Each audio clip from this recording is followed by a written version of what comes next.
They call me the Doctor. I'm the Doctor. Greetings, humans, Daleks, Time Lords, and legions of the Toymaker. You are listening to Exterminating Doctor Who. With me, Aidan Gula. And me, George Ellis. And in today's episode, today's comeback episode, we're talking the 60th anniversary. We are. Because 3 episodes. All 3 episodes. See if we could do... The last time we did 3 episodes in one was when we did the Monk trilogy. And I believe that episode is an hour and a half long. So, and that's the Monk trilogy. Never mind the return of David Tennant, Catherine Tate, Russell T Davies, the whole shebang. So, Some would argue this is a bit more important and a bit bigger. Yeah. And more to talk about, definitely. Than the Monk trilogy, which I think maybe had 3 pages of notes. And I think I've got about 10 this time. So 3 each episode. Yeah, basically. I mean, it feels like one of those things where we spent so long of the original run of the podcast building up to this and discussing news and rumors that it would be a bit weird if we just didn't mention it. I know, like there's so many times where I remember us saying stuff like, and we're going to come back and we're going to talk about it. And we've spoken about all the rumors of Tennant coming back. I mean, I think the first earliest memories I have of EDW is talking about the rumors of, is Tennant gonna come back, and then the announcement and all of that stuff. And now here we are.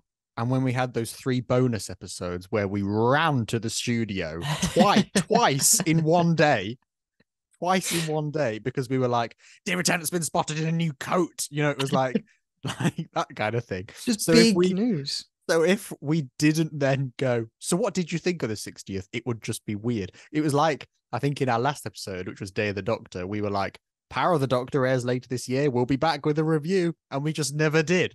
So, but that was Power of the Doctor. What can you say about that? It didn't give us much to work with. We watched it. It would have just been, David Tennant was good, wasn't he? Yeah. Yeah, that's it. See ya. Anyway, so the 60th. Yeah, we'll do a few overall thoughts, really. And I don't know how we're going to do this. I don't know whether we're going to go thematically like we always do, or if we're going to try and do Star Beast, while Blue Yonder, the Giggle. We'll just see what happens, really. But what is your kind of overall opinion going into it? Like, how did you think the 60th did? I'd say overall, I was really excited for them. And I enjoyed watching them, all of them for the most part, but we've got a lot of thoughts about that. But overall, I'd say, to me, it felt like all 3 episodes were just there because they wanted to do the Giggle. I feel like the Giggle was the only one of the 3 that actually felt like a special. There were moments at the start of the Star Beast where I was like, okay, this is where there's a bit of a special stuff going on here, But to me, it all felt like as soon as we got to the Giggle, here we are. This is a special. There's a big, important event. There's a proper cast. You've got obviously Tennant and Donna for all 3 of them, but for the Giggle, you have Neil Patrick Harris, who is, I'll just say, he's probably one of my favorite Doctor Who villains of all time already. Because I thought he was excellent. I thought he was superb, and it's part of me thinks like, well, then why the hell didn't we do the Toymaker sooner? Because there's so much you can do with this. That's why my overall thoughts of, there are definitely some bits I really enjoyed. The 3 parts did feel very disconjointed.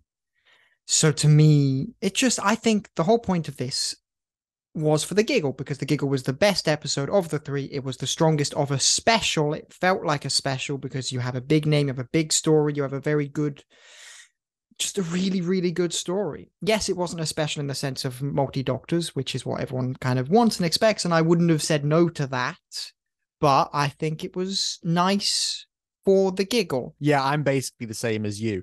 I did enjoy all 3 episodes. The second episode, not on broadcast, we'll come on to that, but I have come to like it.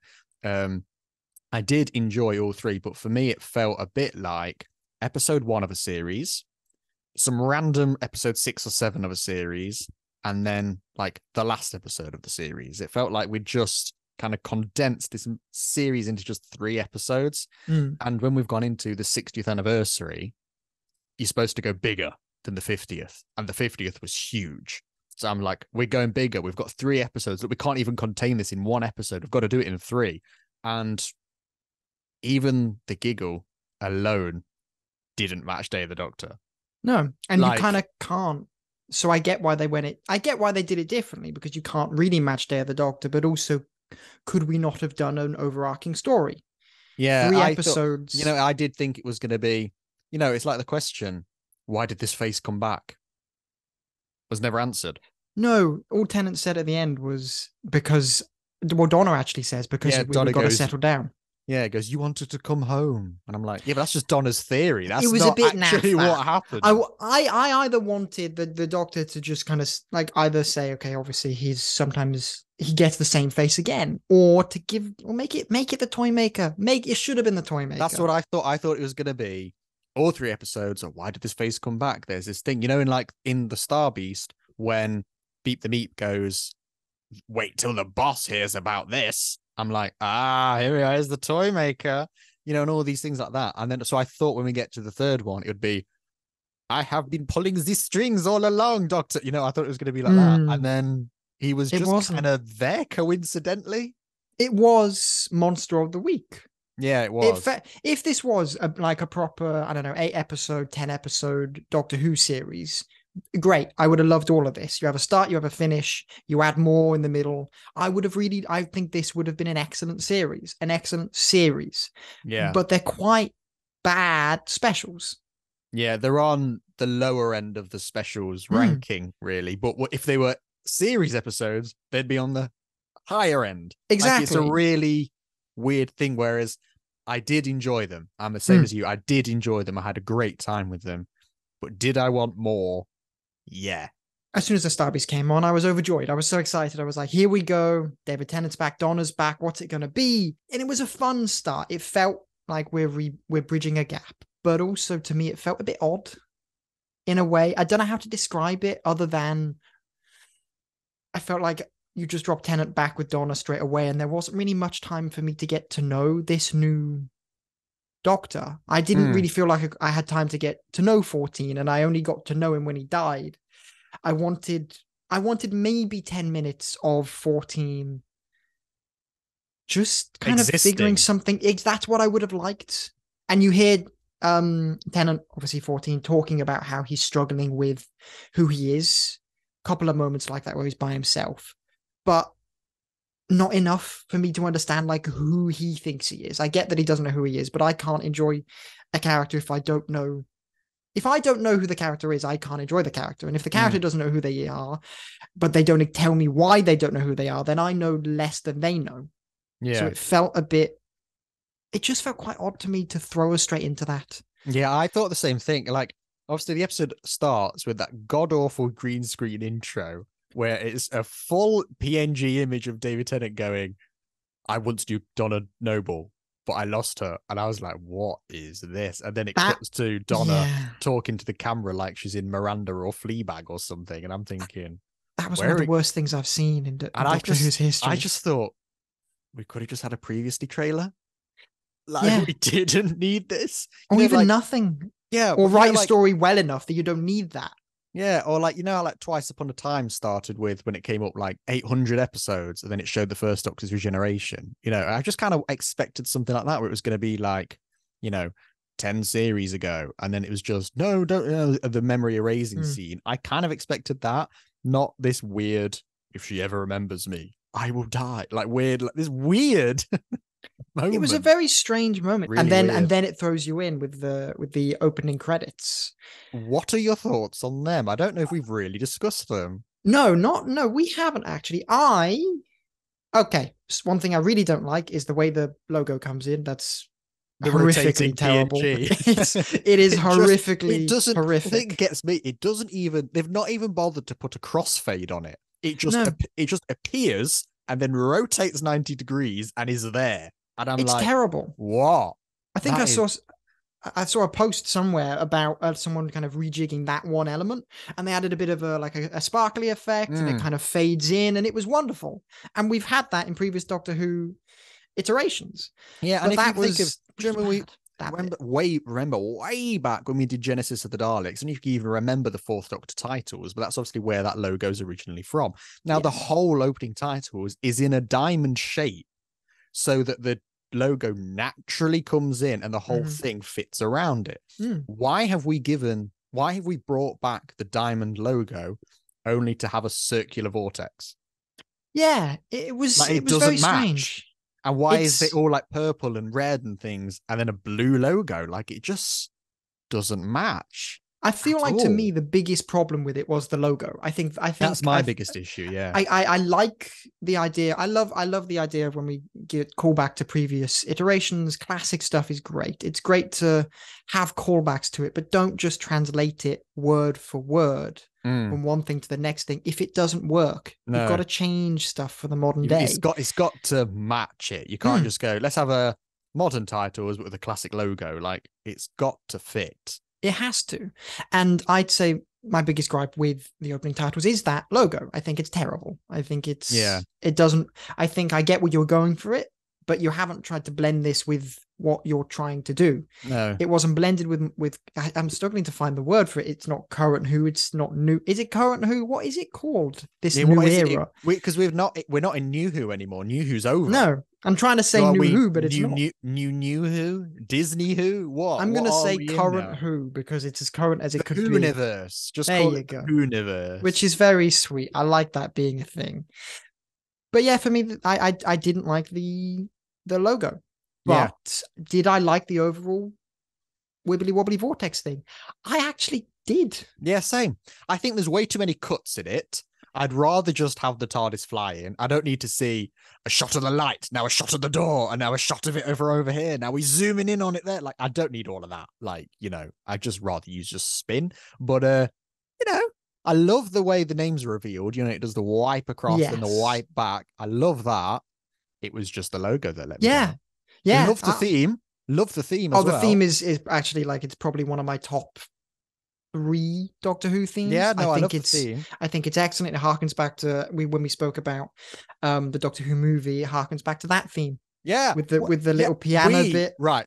We've said on this podcast before that we are prophets. I mean, first of all, our logo is the new Doctor Who logo. We brought that back before they did, just saying. And then when we did the TV movie one, we went, oh my God, the next theme should have the doodle-doo-doo-doo-doo-doo-doo piano bit in. Next theme has the doodle-doo-doo-doo. I was like, oh my God. We predicted someone that. Is listening to us. But no, I loved the theme, and I love the theme, and I hope it doesn't change too much from here on out. I hope that's what we're getting for Ncuti's era. I think we are. The only thing I don't like, I'll just say on something in a moment, but the only thing I don't like about the new theme is the closing version where it's got, those kind of musical instruments. They're in it, but it makes it sound like there's someone breathing on it. And once you notice it, you can't unhear it. Oh no! Like, but now I know. I'd listen to it so much. I know. Yeah. When you listen to it, it sounds like this. It sounds like there's someone in a booth going over it, and I'm like listening to it, and I go, "Is Rolf Harris in the studio? Like, what? What is that all about?" Like, it really bothers me. That does. They shouldn't let him in anymore. No, it's like, I mean, he's dead for a start, but but for other reasons, I think. Honestly, him being a zombie would be. It's like I love. Yeah, that's true. But I love all the theme, love the piano. But then when you just tune into you're like, what is that? And it bothers me. But it's not in the opening theme, thank God. No, the opening theme is excellent. But anyway, I'll tell you what I did like. I've just noticed in my notes. But what I did like in the opening titles of the Star Beast was the credit for the comic writers. Loved that. Marvel could never. They get nothing for their writers, and artists aren't even credited as like created by. But this one, it's like by Pat Mills and Dave Gibbons. It was there front and center. Did you know Dave Gibbons is the artist on Watchmen? I did not. The co-creator of Beep the Meep is the co-creator of Dr. Manhattan. Like, isn't that weird? I mean, one of them is very, very, very serious, and one of them is Beep the Meep. That's one was directed by Rachel Talalay. The other was directed by Zack Snyder. Like, I know they're very different. Weird. Wow, very weird. That's great. Onwards brings us to the thing that you mentioned earlier. just picking up threads from all over. I imagine this podcast is going to be doing that a lot. We're just going to be picking up This threads is what that we we've done, and we mentioned always earlier on. have. If you're new to this, welcome. This is what we always do. We will Yes. mention 40 things. We'll talk about 2 of those things, and then we'll pick up the rest later. Yeah, if you expect a coherent order, forget it. So we're going to start Beep the Meep like maybe in 10 minutes time, and we'll probably come back to it in about an hour. So we'll probably compare Beep the Meep to Neil Patrick Harris, and then Yeah, compare Neil Patrick yeah. Harris to David Tennant, because he Yeah. was a villain at some point. yeah, just deal with it, basically. The thing that you mentioned earlier, Doctor and Donna reunion seemed to be way too fast. Now, in the commentary, it was on Phil Collison. Phil Collison was going, "Oh, only Russell T Davies would do this, just straight in, no build up to the reunion, just get on with it." And I can understand that perspective of, we've all come for Doctor and Donna, so just give us Doctor and Donna. But I think I'm so used to things being built up and dramatic that I was kind of expecting, the Doctor kind of about. There's that really cheesy music as he's wandering around Camden. It's like la la la la la, it's like doing all of that. And I kind of thought we were going to get a bit of that, and then he'd find the threat, and then Donna would kind of stumble into it. That was the order I was expecting. Instead, it was just stepped outside the TARDIS. Oh, let me help you with those boxes. Oh, it's Donna. I was just like, oh, that was fast. It was imagine annoyingly if quick. if No Way Home had just started with what's his name? Tom Holland opens the door and Tobey Maguire's just stood there. It would have just been like, whoa, we're just straight in. It felt like it was played off for laughs and fun, and it's a different way to do it. And it wouldn't have been the way I would have done it, because yes, we're both here for David and Donna, but maybe don't do it in such a way that there's no build up. Like in the way, like, okay, you've told me, I don't know, it almost felt like a juxtaposition of itself.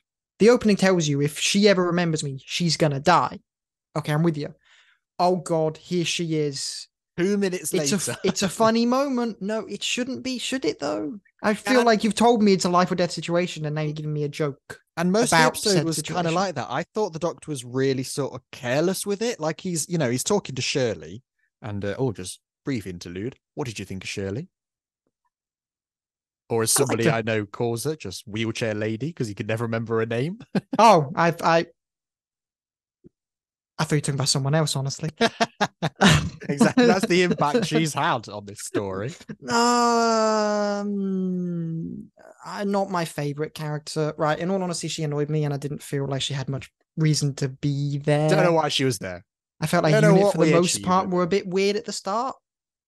Not the start, in the first episode. Unit were definitely I quite like Unit a lot in the third episode. In the first episode, Shirley and Unit weren't great, and Shirley I didn't really like her. I'm sorry. No, I can't. I mean, Ruth Madeley, I think her name is. She was in Years and Years. Amazing in that. So when she was in this, it's like, yeah, great.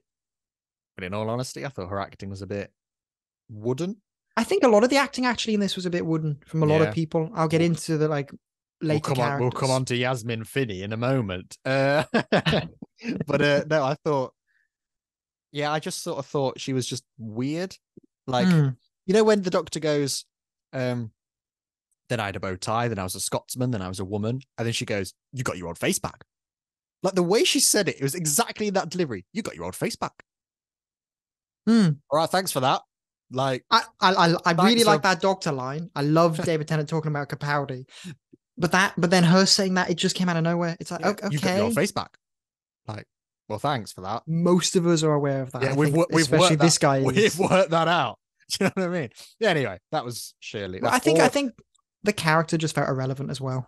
Yeah, I don't know why we needed it. Like, you could have very easily just had Kate in that Steelworks in episode or even 1. just a unit soldier, or just a unit soldier, just going, Mom, we found. Who's he talking to? Will it be Kate? Oh, that kind of thing. Then there you go. You built something up for the third episode. So when he says to Shirley, if she ever remembers me, she will die. But then, like a scene later, he's just sat in a house casually with aliens, talking about he has 2 hearts. At one point, he just passes her the sonic screwdriver, and it's like I'm watching this going, are you actually trying to deliberately kill Donna here? Because that's what it seems like you're doing. Even when they're in the when they're in the attic, and he goes, this is a sonic screwdriver. Like, why are you telling her all this stuff? Yeah, like, don't that's tell a buzzword her. that's going to awaken it, if anything. He might as well have just walked in and go, I'm the Doctor, I'm a Time Lord, I'm I live in the TARDIS, you know. Do you remember me? Than his whole diatribe. But instead, it was odd. Like, Donna needs to not remember you. But everything it felt like that. It felt like everything was played for jokes when it came to the Doctor remembering Donna. It just felt like it's one of the most serious moments in Doctor Who. Yeah, we had this really dramatic monologue at the start about she could never remember me because if she does, all these bad things will happen. And literally 2 minutes later, you're with her again, and she's fine, just going Rose and all that sort of stuff. And Donna's mum slapping the Doctor. Funny moment, but I'm on Donna's mum's side here, 100%, because it's quite imagine the fear in her mind right now. The Doctor, the guy who said that Donna's going to die if they meet again, is here trying to meet her. Yeah. And at this point, I'm going to say, flat out, Sylvia is the best character in this episode. She is. I think I thought she was excellent. I thought her characterization was real. I'm a bit annoyed that part of her motives were played for jokes when her motives were more genuine than the what Doctor's most other motives. People were doing, yeah. Exactly, in a lot of other ways. But I thought I agree with you, I thought she was a standout character from the episode. I also think as well, because this is picking up where 2008 left off, I had moments, we'll do more focus on some characters later, but I kind of thought Donna didn't really feel like Donna in this. I felt a lot of Catherine Tate, but I didn't really feel the, oi, watch it, spaceman, you know, all these sort of attitude lines. I kind of felt she was a bit boring in these episodes. Yeah. Whereas Sylvia was the only one who convincingly felt like her series 4 character. Like she was like, this is that character. She's back, like doing all those kind of things. The lack of faith in Donna, the sort of getting things wrong, the panic and the you know, that kind of thing. I was like, you are Sylvia. Mixed in with Catherine Tate. But exactly. Is that Donna? I'm not really sure. But that is Sylvia. And I was really impressed with her throughout the episode. And like I sent you the clip when I was rewatching these episodes yesterday, that bit or later on where Donna goes, I need to go help the Doctor, blah, blah, blah, blah. And when Sylvia says she called him Doctor, best line delivery in the episode. Genuinely goosebumps at that moment. Yeah, and just to add on to what you've said, like amazing when it comes to all of the things you've just said, and with a little bit of growth. Because I love the line. I love the scene in the kitchen where Donna and Sylvia are talking about Rose and obviously her going through her transition. The way Sylvia talks about that it was a very real and very human way of coming to terms with that, because she's of the older generation and she loves Rose. So she wants to be understanding and she's trying to, and she's overthinking it a bit because she wants to do the best thing she can instead of just going with it. But she wants to go with it, but she's just thinking about it a bit too much. And then Donna helps her. It was a lovely, I think out of everything in the episode, that was my favorite moment when it came to addressing kind of the whole Rose thing, which people obviously have spoken about, etc. But I think in the episode that was very well handled, and it felt a lot like, to me, how obviously Russell's written it. It's a sin. It felt like when Russell writes LGBTQ plus people in It's a Sin, he covers that wonderfully, and writing the way Sylvia was there covers Rose's trans rights and that kind of stuff wonderfully as well. I just wanted to mention that because I think that there's a lot of kind of negative press on kind of how Rose was handled, and I think Rose could have been done a lot better. But for all of the negative aspects, I think that was a standout aspect for trans rights in this episode, personally. Yeah, I agree, because it does that thing where, again, with the growth, maybe Sylvia in series 4 would have been quite blunt with it, but the Sylvia now was asking to get it right. She's learned from, you know, that line at the end of Journey's End where the Doctor says, for one moment she was the most special thing in the universe, and Donna goes, Sylvia says, she still is, and the Doctor says, well, tell her that once in a while. It's like she's learnt from that line. I like to think she has. So she's gone from being quite blunt and just like, this is the way of the world. Now she's going, oh, how do I need to get this right? She's genuinely asking. She wants to know. Like you said, she's of the older generation that wouldn't necessarily know these things. So she's saying to Donna, is that right? Can I say that? You know, she's wants to do better. And I like that. She's actually had growth. It feels like this is a continuation from series 4 through Sylvia. I never thought Sylvia would be the character. I know. Well, so episode, not only well written, but beautifully performed. Yeah. So it married perfectly there and became, as you said, standout character. And the more I talk about it, the more I was like, yes, yes, yes. So there was something there, I'd say. Excellent. Yeah, definitely. So while we're on the Temple Noble family, had a minor stroke there. Rose, thoughts? I didn't like her. I didn't think I did, and I unfortunately I it's just, yeah. I get what you were going for, and I think the character and concept is great. I think excellent concept, wonderful, but it felt like Rose, the actor playing Rose, she couldn't act. And I was speaking to my girlfriend, and she found, like, she's just found kind of on social media that Rose's background in acting is from TikTok. Well, the only thing I know her from is Heartstopper. She was, I can't remember what the character was called in that, and she was the best part of Heartstopper. Oh, was she? Everybody else was awful. And maybe that just shows the degree of acting in that show, that she was the best one. So when it came to this, when she was announced as Rose, I was like, oh my God, this is going to be amazing. And there was that photo of her with Ncuti Gatwa, and I was like, I hope she's the companion.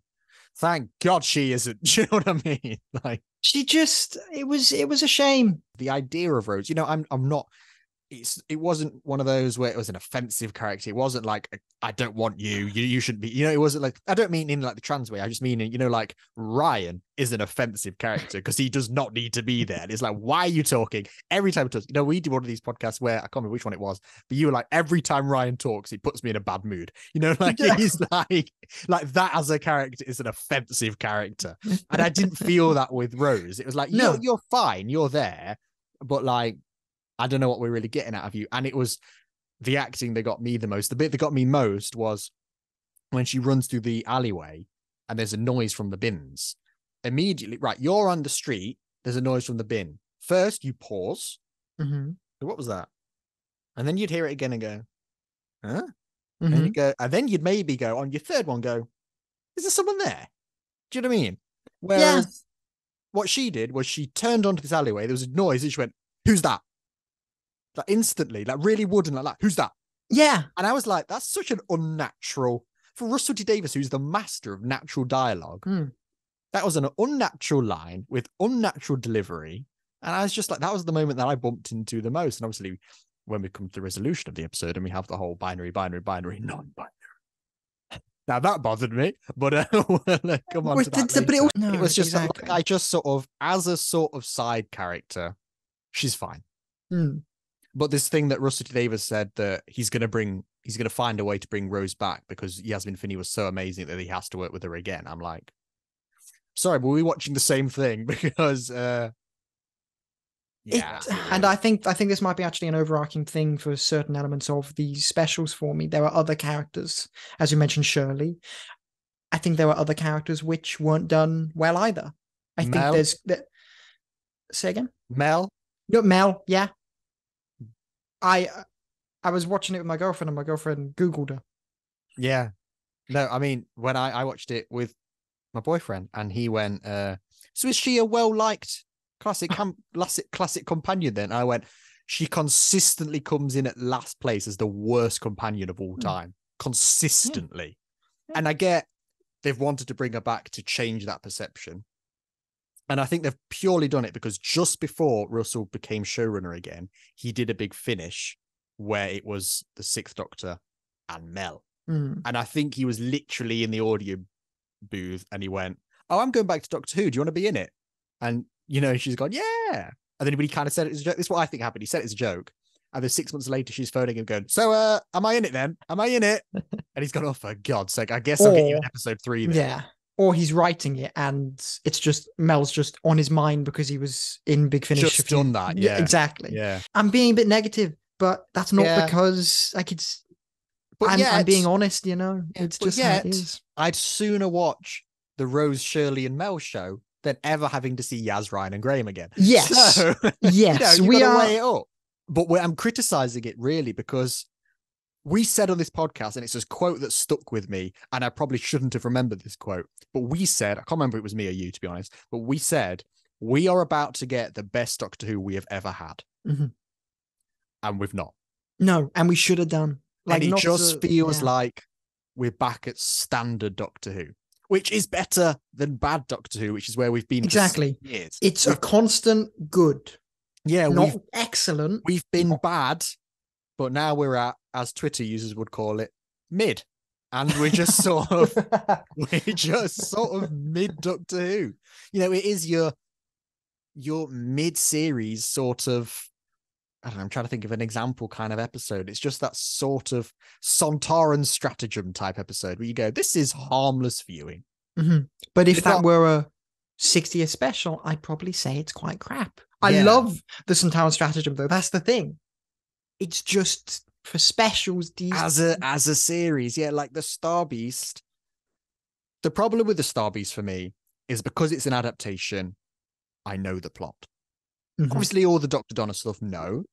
But I know Beep the Meep is evil. So when it's doing all this, be my friend, I'm Beep the Meep. It's doing all of this sort of stuff. I'm like, yeah, but I know you're evil. And maybe as a fan, that's a problem. Whereas, your average Joe watching it would be like, oh. Do you think that was a little bit, just sidetrack. Do you think that was really forced? When the Doctor looks through the letterbox and he sees Beep the Meep and he goes, oh, it's so cute. I thought that's a really forced, this is your new Baby Yoda. It felt really forced. I think a lot of David Tennant stuff kind of felt a little bit not forced on his part, but forced in the terms of he had to say a line maybe he didn't like. Yeah, it's just sort of felt. I did hear a rumor. I don't know how true this is, but I did hear a rumor that because of the damage that Chibnall did to merch during his era, where he wouldn't tell anybody anything, so there was no leaks, and there'd be no figures, there'd be no toys, there'd be no posters, there'd be nothing. Apparently that damage has persisted with retailers who are now not interested in Doctor Who whatsoever. And apparently we were supposed to have, I've heard this from some credible sources, so I'm not just making this up off your internet nutters, but we were supposed to have a plethora of Beep the Meep plushie toys this Christmas, but nobody wanted to make them. So the BBC were going, do you want to make a plushie for us? It would be great. And they've gone, no. What, after we bought all that license off you for Chibnall and it didn't sell? No, we don't want anything to do with Doctor Who. And I sort of think it's so cute was everybody will want one of these for Christmas line. I mean, it could have worked if people were making them. And also, if Beep the Meep was also actually good.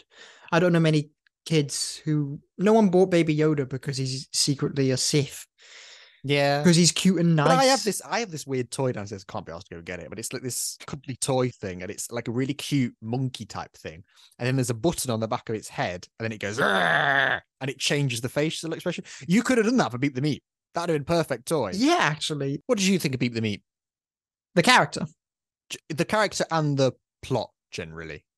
Because were you aware Beep was evil? Of course I was. No, I told you that. No, you hadn't, but of course I knew. The dude just worked it out. Hello, yeah. I'm not evil. Of course I knew the little shit was going to be a little shit. It was from the get-go. As soon as I honestly actually twigged, when the Doctor twigged when the unit soldiers were getting shot at by the big bugs. Mm. And when there wasn't any blood and stuff, for a second I was like, "Oh, did someone forget to do any effects?" I thought that with the car when they drove off and the car was I was just like, surely that should be there should be the car going, oh god, as windows are smashing and things. But I was like, huh? And then he did explain it because it stays a bolts, it wouldn't. Yes, I'm glad about that, because for a second I was like, Doctor Who, you're meant to have more money. Please show me you've got more money. But obviously, I mean, I knew the plot was coming, and I knew the Wrath Warriors, which is really hard to say. I always want to say Wraith Warriors, but they're not. They're Wrath Warriors. The Wrath Warriors, which is really hard to say. But I knew they were essentially just the classic comic version of the Jadoon. So I was just like, yeah, I know where they're going. I did actually really like them. I thought the practical suit was really impressive. There was loads of practical effects across all three of these specials, which I was really impressed with, that they've not just gone, we've got Disney money now, we could do CGI. They've gone, no, we're going to have puppets. God damn it. Well, the puppets are what work best. As soon as Beep the Meep went CGI, they look worse. Yeah, when Beep the Meep looked great, and then when it went evil, it was like, oh, what's gone on with your face now? It was like, what's happened there? So we've not made a second puppet that you just swap No, it they with? did. They did, though. They made a practical evil puppet. And really? It looks, yeah, I've seen a picture of it. It looks great. And that is what they were using. But then they mapped Miriam Margolyes's face onto it and made the ears twitch, and they made the nose move. You know, they made it more expressive, and they just kind of lost everything that was effective with the puppet. Oh, that's a shame. Oh, yeah. So just like, I thought Beep the Meep was, I think, a fun character. One of my least favorite. If it wasn't Miriam Margolyes' voice in it, my opinion would probably be much lower. I thought she did a great job. I thought the voice was so excellent. fun. Yes. Voice was excellent. Character, fun idea, but nothing really to write home about. I did enjoy Beep the Meep. It was quite nice having this adaptation of a really niche comic. But yeah, I'd have preferred it to be an episode 1 of a series. It's special. You could argue because it's an adaptation, then it is special worthy. But I think because it's so low stakes, deliberately low stakes, so that we can focus on Donna and this sort of thing, which, yeah, we did need. But then even that was handled weirdly, like we said, that they're just so flippant with it. I don't know. Yeah. I don't know, really. Oh, well, I thought it was great just seeing Donna and David again, of course. Like, we have said like some negative elements about it, but I think it was great to see them again. No, it was great. It was, especially when she became Donna again and got the memories back. It was like, we're back. In a bit of a shit way, but I'm glad she got them back. Yeah. For some reason, she turned into the Winter Soldier. Mission report, December 1991. I don't know why we did all of that.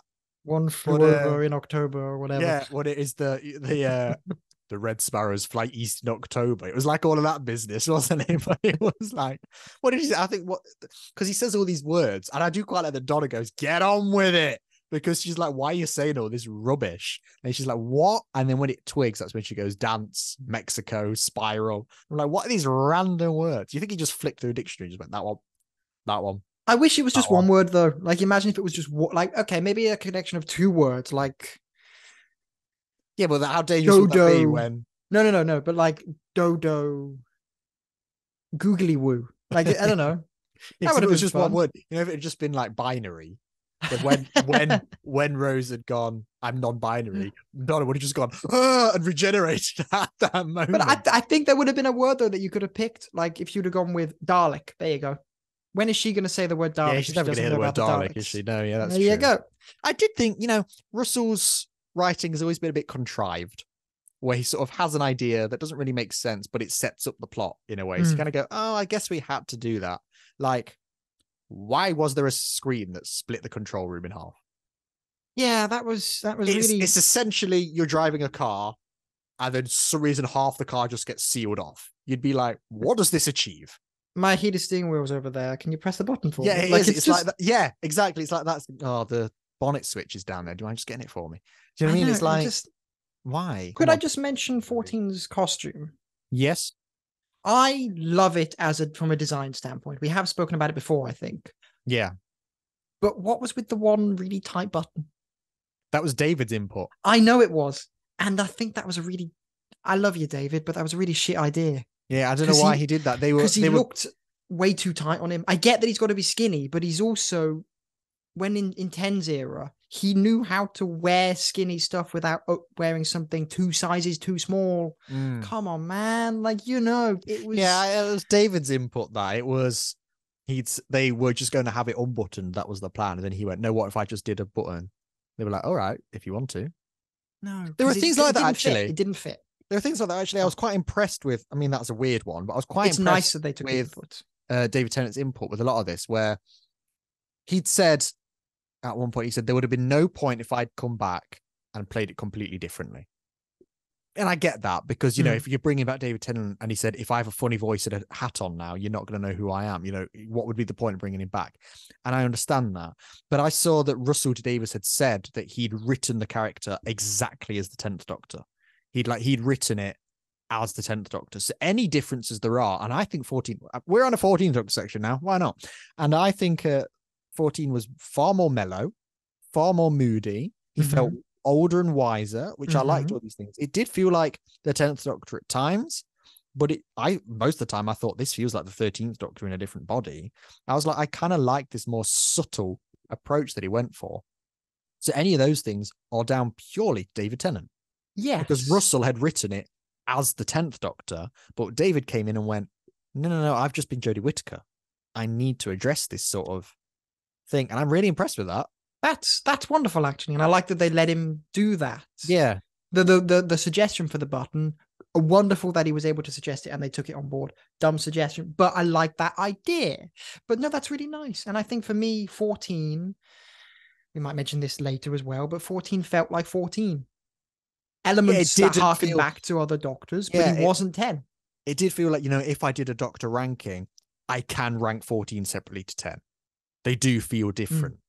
I do like that you could give a Big Finish box set to the 14th Doctor, and I know it's not 10.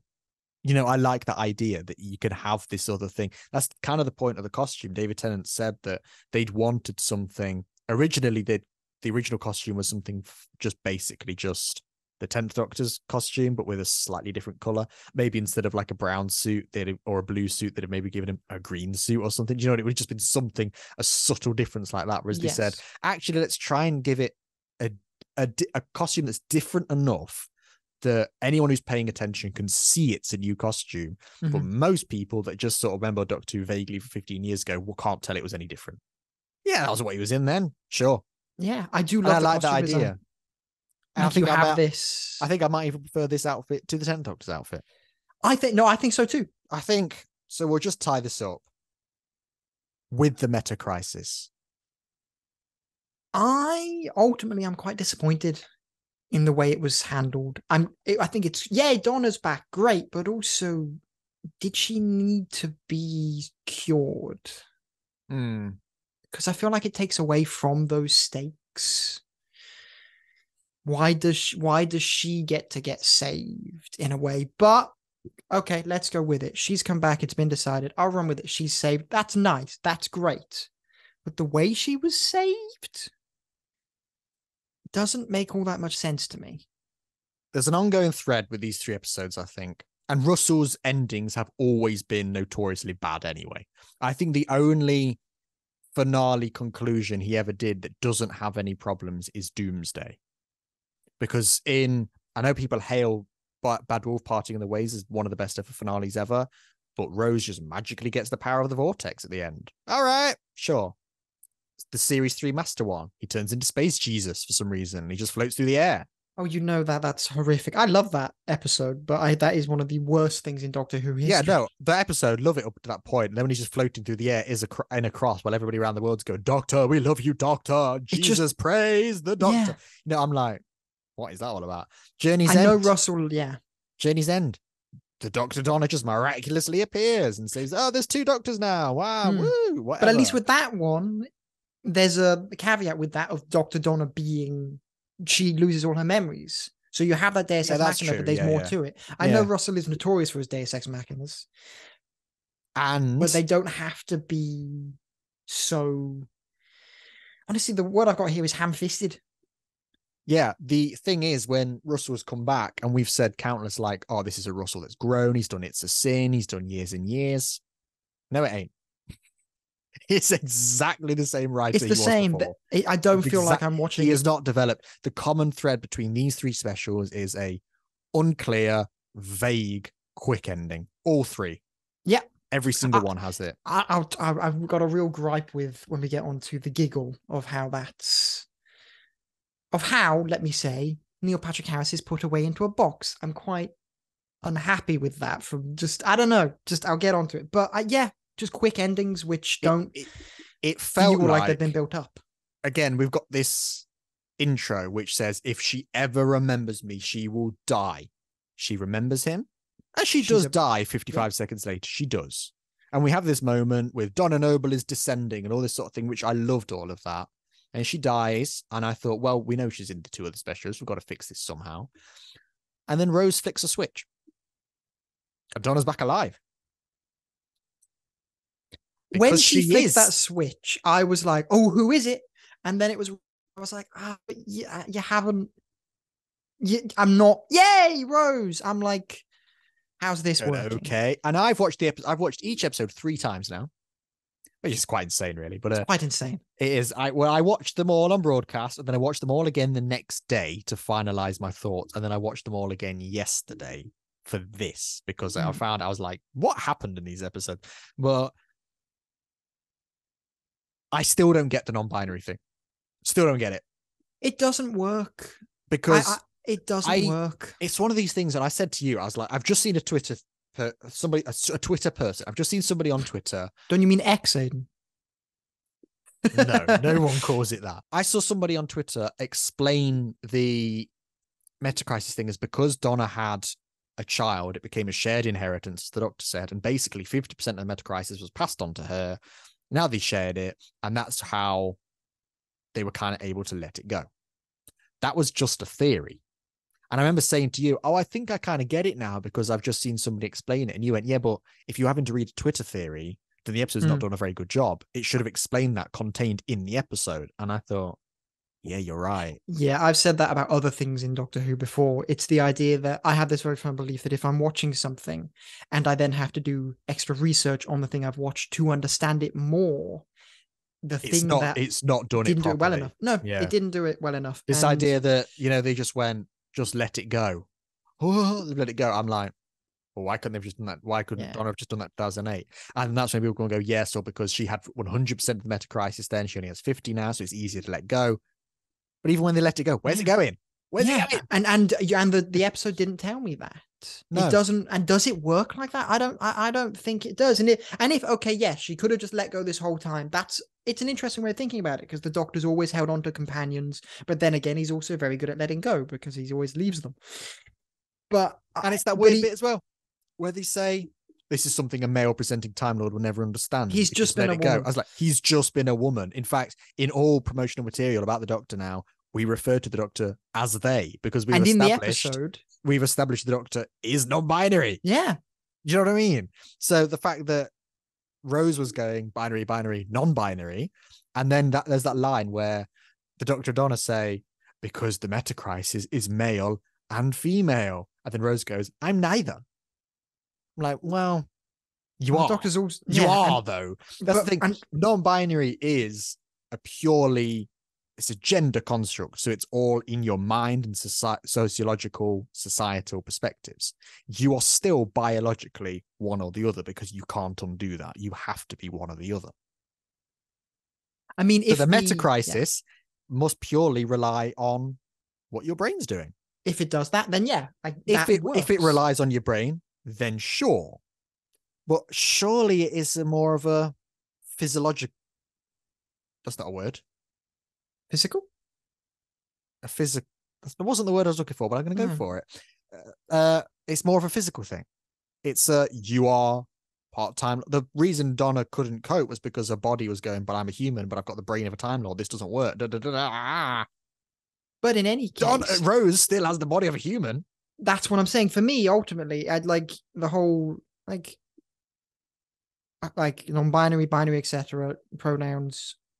Everyone, be whatever you want. Go for it. I don't have any. I think it's great. Be whatever you want. Be non-binary. Be binary. Trans is wonderful, etc. It's all amazing. But in this context, it's human versus alien. Yeah, it's the hybrid of human and Time Lord, not male and female. Exactly. It's not about male and female. It's not about if you're binary, non-binary. It's not about what your pronouns are. And all that, but all that stuff is important and great, but it doesn't have anything to do with being an alien. Or at least that's the way I've understood it for 15 years. But that is the way it described it. Yes, and if it is otherwise, you haven't explained otherwise. No. You've explained it as being, why can't there be, I think they say in Journey's End, why can't there be, there's never been a human and Time Lord hybrid before. Why? Because there can't be one. It's about human and Time Lord. They don't say there's never been a male and female hybrid before. They go, well, I think there is. That's how babies are made. Do you know what I mean? Yeah, and Time Lords aren't Time Lords themselves aren't about male and female, because in the Capaldi era, what did we get? Our very first Gender flip. Yeah. male Time Lord regenerating into a female Time Lord. And the Doctor even says to Bill in World Enough and Time, he says, we are the most advanced civilization in the universe. We're beyond your petty squabblings about gender ideology. Exactly. And that was great, and that is great. So that's why I'm just that's why it felt ham-fisted. It did. It baffled me. It wasn't what you if you're doing it so you have this representation for people who are non-binary and trans, wonderful. But you could have done that. You could either have found a solution that explains and leads into that better, or you either make the solution fit the problem, or you make a problem that fits the solution. But they don't fit together. They don't, because being trans and being trans and having your pronouns, etc., they're very personal to you in whatever way they are. But it's not to do with being a Time Lord. And the DoctorDonna is about human and Time Lord. So it just didn't feel like you were it was a real shame, because Russell, I get what you were going for. You wanted to have this representation for non-binary and trans, two things that are fundamentally very, very, very represented in media.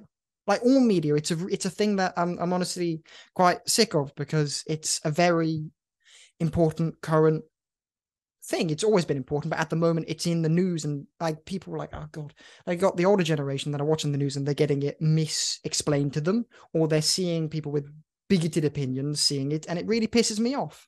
But then you have this Doctor Who thing which can bridge that gap really well, and Russell T Davies fumbles it, and I'm quite pissed off, honestly, about that.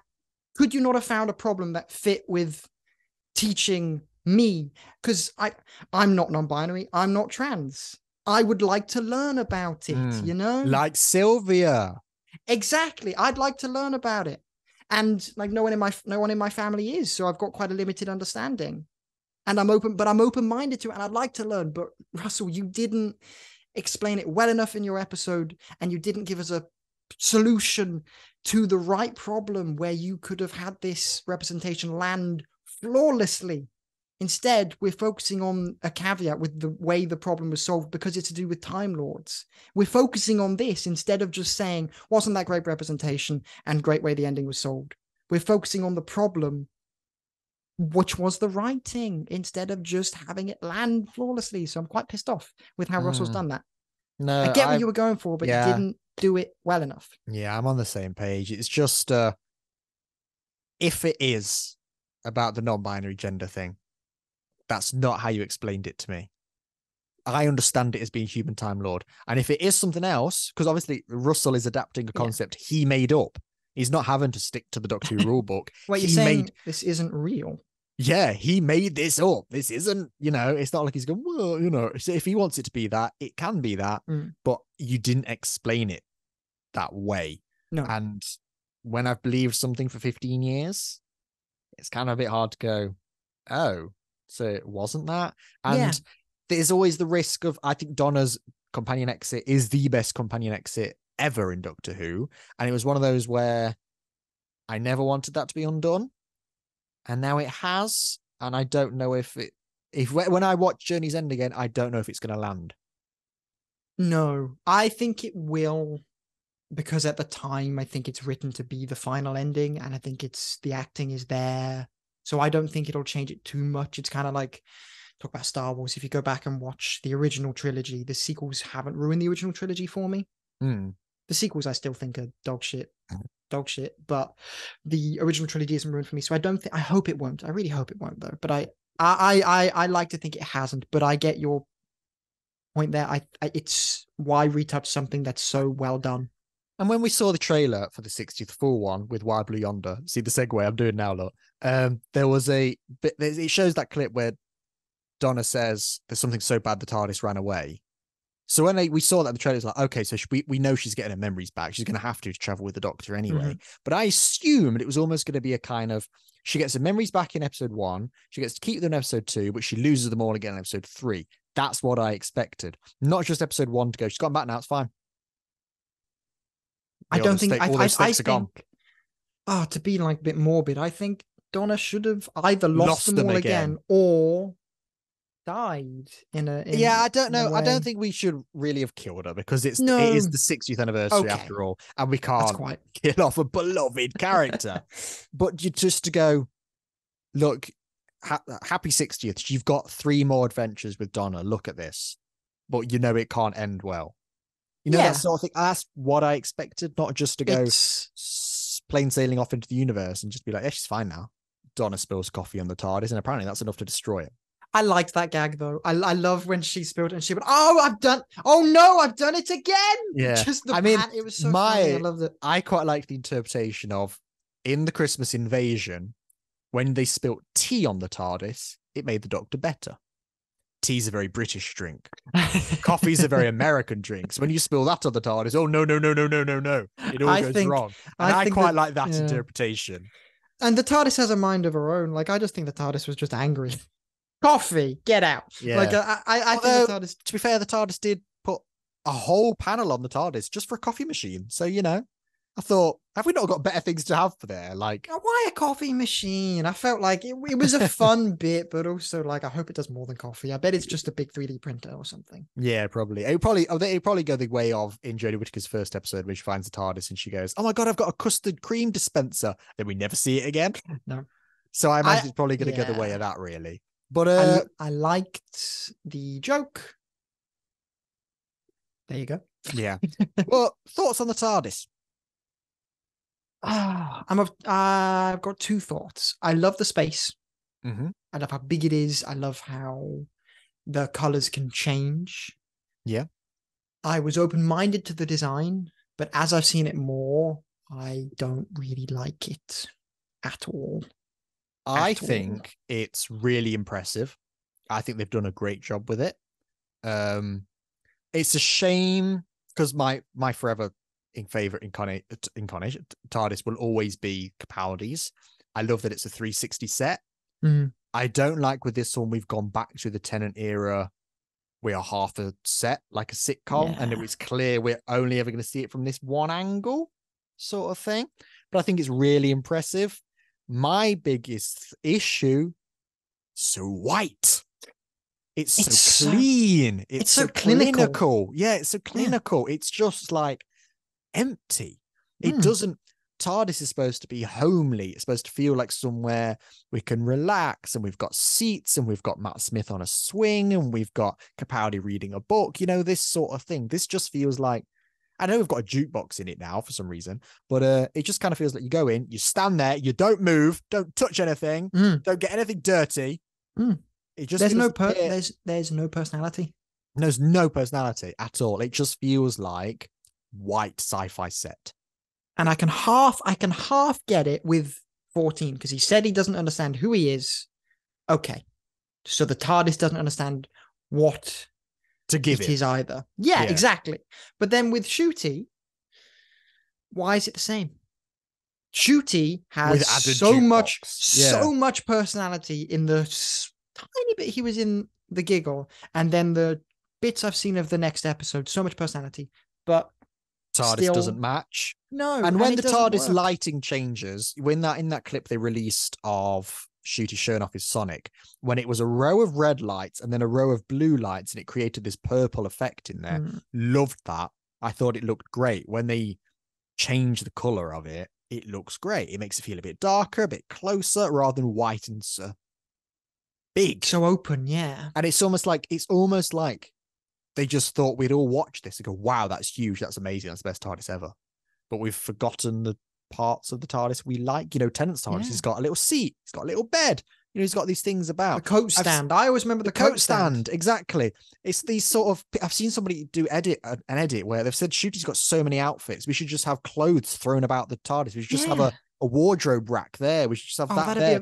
That'd be On amazing. all the barriers around the edge, you should just have a jacket hung over it. You should just have this, just things like that, just to make it feel like this is somewhere they live in. Because they've said those doors all around it, they don't lead anywhere. They just the set ends there. Yeah. We know we're never going to go off and see other rooms of the TARDIS. So bring everything here. Let's have a sofa. Let's have a seat. Let's have when you go down to the lower level, have stuff down there. Just have a little desk, have a little work desk, have a little workstation. These just sort of things. Where's the chalkboard? Where are the books? Yeah, exactly. I missed the chalkboard, and that was a huge thing for Capaldi. Yeah. Just those kind of things that just feel like this is somewhere they live and they work. And the only thing we have for shooties is the jukebox. My other worry with the TARDIS as well, at the end of the Star Beast, when the Doctor does that big run circuit through it, that was Rachel Talalay's idea, because she went, we've got all this space, why don't you just run around it? And David was I heard Tennant say that it was his idea. No, it was Rachel's idea. Oh. To run around it. And he was like, yeah, sure. And he said he got to the end of it and he was absolutely knackered because it's so big. And he was like, oh. My worry, that was one director's idea. Will we be using the space like that? Or are we only ever just going to see them walk in on that ramp, flick a control and walk out again? And we're never really going to see all this space used? Almost feels like, they've taken up an entire studio with this one set. And it sort of feels like, did we have to? It just feels like a big warehouse. It feels like I get what you're going for. You want space. And if you're going to use it. I want to see you use it. Go for it. But there's no personality in it. There's color when it wants to have color, but I don't like that. Like, I don't want the Doctor to have, like, it looks like a teenager's bedroom with the kind of the blue light strips. It does. Yeah, that's basically what it is. That changes the tone of the room, because you think Eccleston's and Tennant's, it was an orangey browny wall with a green column in the middle. So you've got two permanent colors there. Mm-hmm. Matt Smith, again, going for the orange and bluey green kind of colors. Matt Smith's second one has that sort of clinical vibe of it's just blue and not quite filled in the personality yet. But when it becomes orange and you put all the props in it, that's when it becomes amazing. Jodie, which because we don't talk about. But and even Jodie's has a bit more personality. There's colors. There's yellow. There's the blue in the walls. There's the black. It has a vibe still. It does, yeah. Whereas this one is just white. It is like, when people say, don't put the big light on. As we're sat underneath big lights on. You say, don't put the big light on because it ruins the tone of the room. It does. That's what they've done. They put the big light on. We're not big light, we're not lit by lamps or, it's just a big light. And it's just a bit like. There's no personality. I think they just sort of went. It's a shame. I think they just went, people are going to be so impressed by how big this is. And I am impressed by how big it is, but I don't just want that. And that idea of minimalists carries over straight into the Wild Blue Yonder. Because the first thing we see in there is a bit of an empty room. Okay. And then you step out into this massively, massively, massively empty corridor, which has nothing to it. The scale of it, really impressive. Obviously, it's just a green screen. Obviously, you can tell. It wasn't a great green screen. This is the most green screen episode of the lot. There is a bit with Donna later on. It's the bit where the Doctor takes the wrong Donna. And she's going, you've got the wrong one. And the feathering around her hair is horrendous. You can actually see the green. And I was watching it going, oh my God, what happened to that Disney money? But this is the cheapest, even though this has like the most impressive sets, for want of a better word, it feels the cheapest one. Because there's nothing they're not using they're not using practical elements enough. Again, it's that same thing of it's a white spaceship with a few blue LED strips on it, and that's got to just do the work. It's like... It didn't feel different enough to the TARDIS as well. No, it just felt like, here's a white ship, but it's blue.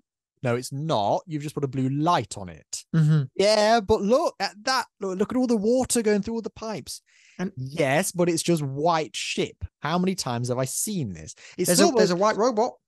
It almost feels like, obviously, it's more intricate and more cleverly designed. And there's the bit when they go through the corridors. The best bit of the ship is when they get sucked through the walls and they go through those corridors with all the glows. That's the best set of the thing.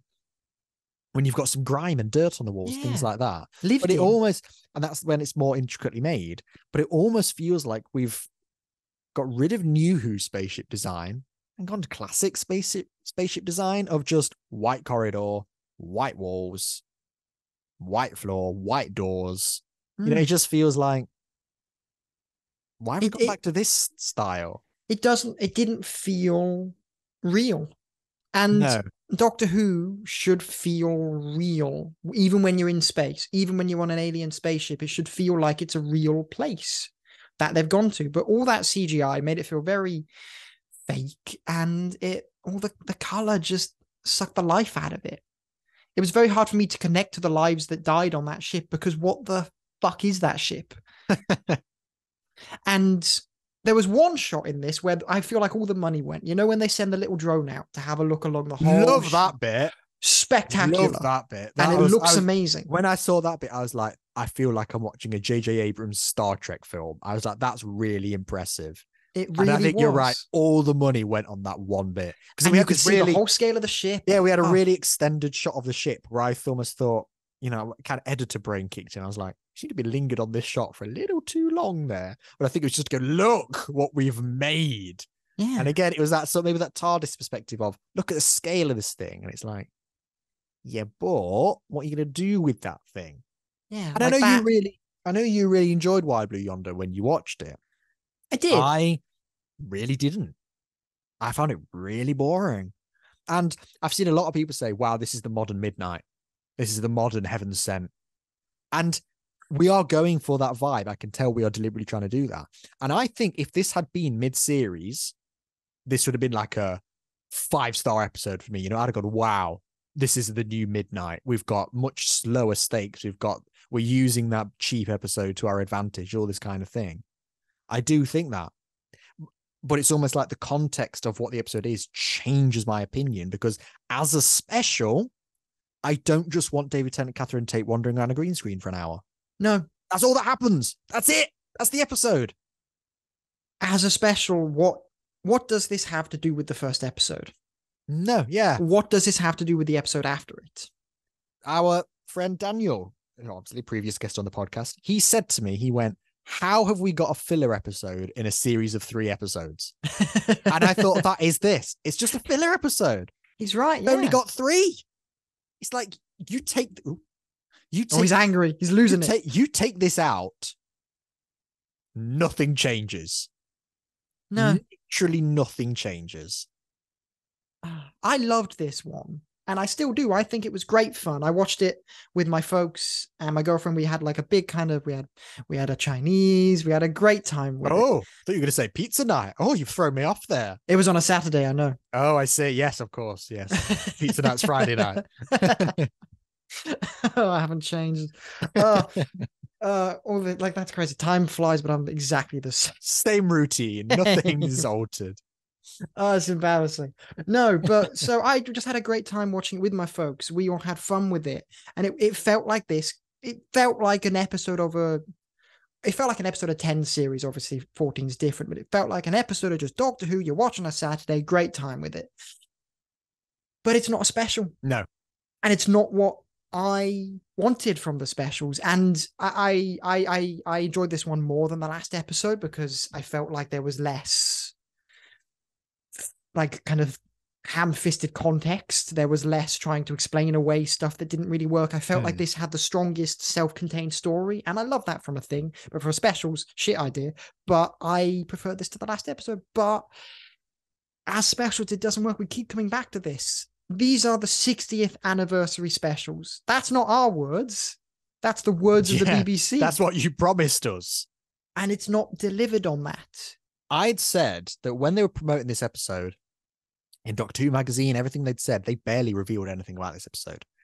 And I said, they were saying this is to preserve all the secrets. We don't want this one to leak. We want to keep it nice and secret and this kind of thing. I think it's just because there was nothing to say. How do you promote this? Oh, so basically David Tennant and Catherine Tate, they wander up this corridor, they see themselves. It's not really them. And then they go home. No.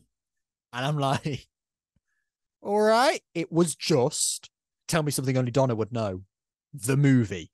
Oh, it's a cliche we've seen done 1,000 times. A billion times in Doctor Who alone. Yes. Never mind the countless other things that have done it. I do think, though, this is one of the best ways I've ever seen it done, because I agree. It was well written. David and Catherine were great at it. Yeah, but it is something we've seen before. The acting is phenomenal in this episode. Like, it is genuinely a masterclass. Oh, and I almost think it is one of those. Russell had said something about when you've got two of the finest actors in the country, you're going to utilize them. And I sort of get that they've given them this episode to go, just act. You can very often get these sort of things where you get a new doctor in for a limited amount of time and do nothing with them, or just have them distracted by other things, a la Fugitive Doctor, where you've got them in, you never really focus on them. They're just part of the plot. They move on. That could have happened here, where we had some episode where the Doctor and Donna are separated. They solve some plot, da. But instead we just went, let's focus on them for an hour. So it feels like you have them for longer. And I do appreciate that. However, I do prefer the 12th Doctor to the 14th Doctor. Without a doubt. I mean, obviously, yes, I'm going to agree, but... Well, yes, I do prefer him to that. But on paper, for you especially, less so for me, but on paper, you love the 10th Doctor. I do. I adore him. And you love what happens with the 11th and 12th Doctors. So when you give the memories of those two Doctors to the 10th Doctor, on paper, that is your ultimate incarnation. Yes, but that is the ultimate. And for you to just go, he's all right. He is, though. He is just all right, because I'm getting this 10th characterization through the lens of someone who says they don't know who they are, because you're focusing way too much on the flux. That is the episode where it comes across most strongly for me, where I said this feels like the 13th Doctor, as played by David Tennant. Because what I think it feels like is what they've done. We've gone from the most emotionally restricted Doctor with Jodie Whittaker to the most emotional Doctor with David Tennant. We've gone from one polar opposite to the other. And I like the idea that we're going, how would this Doctor deal with the trauma of the 13th Doctor? How would we do that? And I like that. I love the bit in the corridor where he just breaks down. He's just smashing the wall. Oh, that's amazing. He just gets so angry. Then he just goes, all right. And then he kind of moves on. I just like this guy outburst that he has. I love these elements. I love when, I think it's weird mentioning the flux, because, I know people that are casual viewers and have gone, the what? I also think the audio is really weirdly mixed in that moment. Because when I watched it, when she went, I went, the what?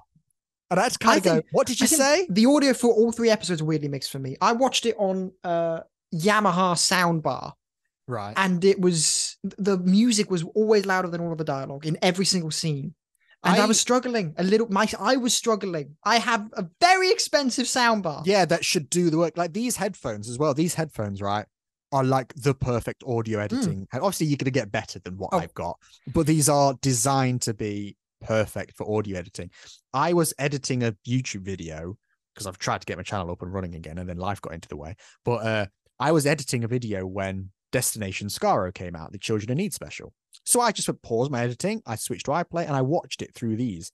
I could not hear a bloody word they were saying. All I was getting was music. So all I was getting was that goofy ass Murray Gold kind of music. And the Doctor's like going, yeah. And they go, what are you saying? And I think it's almost like the whole thing has been kind of mixed that way. Whereas when Donna went, I was like, oh, the what? There are some moments that are mixed worse, but there's no moments where it's better. No. Like every scene where there's no music, I'm like, yes, I can hear the dialogue. But whenever there's I noticed this in the obviously we go slightly backtracking to the Star Beast here, but I'm just talking about music here. We never heard a proper theme. We had motifs, and I know we always like that kind of thing. I like that we were doing that. But do you know the moment where she flicks her hair back in the Star Beast, she becomes Donna again? We should have had it was mute. There was no music in that scene. And it felt empty. We only ever had moments where Donna would say some sort of half quip where it'd kind of go and that was all we got. Yeah. The only bloody theme we got was I Am the Doctor. I quite liked hearing that again. One we got. You know, when Murray Gold was announced coming back, we went, well, as long as he doesn't do I'm the Doctor again, we'll be all right. Episode 1, I was like, oh my God, here we go again. I liked hearing it. And I know it's the I'm the Doctor theme, but it's also very much Matt's theme as well. Yes, it was weird when it was Donna's moment. It should have been her theme, but it wasn't. And I almost I've watched this so excited for Murray Gold to come back. And there are moments I do think the music is really good. I mean, you have to. It's the only thing you can hear. Yeah. Well, at the end of this one, at the start of the Giggle, when you have that sort of the choir doing the music, love that because it really sounds like the Years and Years theme. And that Years and Years theme fills me with dread when I hear it. It traumatizes me when I hear that music. And it felt like that. I loved that moment. But a lot of the other stuff, I just kind of thought, I don't know if I want you back. And it's one of those weird things because, like, the new theme I love, beside those bits, I love the new theme. And Ncuti's theme that plays at the end of, his like character theme that plays at the end of the Giggle, love it. Absolutely, I think it's one of his best themes. But I just sort of thought, I almost think that may be why some characters didn't feel quite right. Because, like, I don't really feel like Donna felt like Donna in this. Music's very important because we didn't have her theme. It was the character, and we were seeing her do her things, but those cues really, give you what the brain needs. It's like if you watch, like in Multiverse of Madness, when Professor X comes in and you hear you immediately go X-Men mode. It triggers something in your brain where you wake up like the Winter Soldier, where you just go, how are you? Yeah. We're about to start it. We're saving probably the it best set of episodes. I'm very excited. But it's exactly that. The only time they did a motif that I liked in this, it was in the Giggle when it was just about before the regeneration, and Mel said, "Whoever the next Doctor is will be fantastic." And then the music that played during Nine's regeneration came in. I can't really sing that one. It's just that bit. The moment that plays that when Nine regenerates and goes, "You were absolutely fantastic," and I liked that. Because that's how a motif works. You hear the word fantastic, your brain goes fantastic. And then you hear that moment again. And I like that. When I'm seeing a character doing a full-on character thing, I'm expecting to hear their theme, and it's a mute. And Doctor Who has always been intertwined with music. We've spoken about it a lot. We're not just talking about the music because we like music and stuff. It has always been in the blood of Doctor Who. Coming up with the first Doctor Who theme is history on how that was created. And the music has been intertwined with the series ever since. And then we get Murray Gold back, who has done some of the best Doctor Who music, if not the best Doctor Who music we've ever had. But then for him to come back and us to just get not new stuff, not even the old stuff done really well, and just kind of It's like a halfway house, isn't it? He's not given us brand new stuff. No. And he's not just done his old stuff again. He's just kind of gone, do you remember when I did this? This would do. There are things like I've written the kind of notes about minor points in the episode, like we would do in a normal podcast, but it kind of feels pointless to go into them, that kind of things. It's just, this episode just feels like one of those, it is a thing I watched, and that is as much as I have to say about it. Yeah, like everything about this was filler episode, like the opening with Isaac Newton. Did not need to be there. Cut it. Oh, totally. Like, irrelevant, and also a really bad cold open. Also, it's been one of those scenes that all the gammons and all the nutters have. Oh yeah, I've seen all that stuff. They've gone, Isaac Newton didn't look like that. Yeah, I agree. Like, Isaac Newton didn't look like that. And I know I saw somebody on Twitter did say, yeah, Isaac Newton didn't look like that, but Agatha Christie didn't fight wasps. Charles Dickens didn't fight ghosts. I'm like, yeah, I get that. We are in Doctor Who, but we've never done a casting before where it's just not even remotely right. We've always gone for some sense of believability. Yeah, I feel like we've done Queen Victoria and stuff. I agree to an extent. If you're gonna do a historical figure, you've got to have it be as accurate as possible. Accurate, yeah. We've got to believe that, yes, I know Queen Victoria didn't fight werewolves. I'm not stupid, but I like the idea that I can imagine that. Yeah, exactly. It feels like, this might have happened in some weird way kind of thing. Whereas I've just watched that and went, that's not Isaac Newton. Yeah. This didn't happen. This seemed pointless. And after the opening titles, when the episode just has the TARDIS land and they get out, we could have just started there. Yeah, I'm there. I'm of the mind of honestly, I still don't, and I didn't care that Isaac Newton didn't look like Isaac Newton because I don't know what Isaac Newton looks like. But also, I don't care really at all about that. I'm like, I mean, it's You not got- something you I'm gotta- exactly. exactly. I'm hardly passionate about it. Exactly. I'm not going to go protesting to the BBC. I just sort of thought, Oh, if we're going to do a historical figure, make them look like the historical figure. I get that. Yeah. It's like, yeah, I don't, I didn't really care because to me, that whole opening felt irrelevant anyway. So I was just kind of like, this all feels a bit strange. Okay, that's Isaac Newton. I'll go with it. I didn't twig that from looking at the actor. Like, no shade to the actor. God, I'm all modern now. No shade to the actor at all, because you get a part, you take it, Yeah. And that's not again, your decision. he was in It's a Sin. So, they probably just went, exactly. We just need someone for Isaac Newton. Russell probably went through a few people. Oh, he's not free. Oh, he's free. Just get in. Yeah. He's a great actor. But yeah, no shade to him. Just the whole opening just felt irrelevant for the most part, I'd say. Apart from the Mavity joke, which I did find quite funny. But I hope it doesn't stick, though, because it'd be quite irritating. It shouldn't stick. If it does stick, it's a bit of a dumb idea, because I think that it does disconnect us from the world of Doctor Who. I know it's the Whoniverse. I know it's not real, and the real world. I also close. think, when you've got, I think there's going to be far more new fans coming in with Ncuti than there is with David Tennant. People I've seen, like when Ncuti was announced, there was people sharing that announcement on Instagram and Snapchat and things that I had no idea were even remotely interested in Doctor Who. If they're coming into this new era and every time they go, oh, the Mavity on this planet is quite strong, people going, what are they talking about? Don't they mean gravity? I think they would lose people by doing that. You would. It's a word that's so commonly used that you shouldn't substitute it. Especially in sci-fi. Yeah. Yeah, exactly. I liked the joke. It was funny, like when he said the gravity, and she went, "What Mavity?"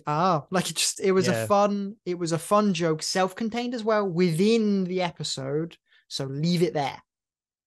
Yes, as we shall leave while Blue Yonder. Oh, look at that! There.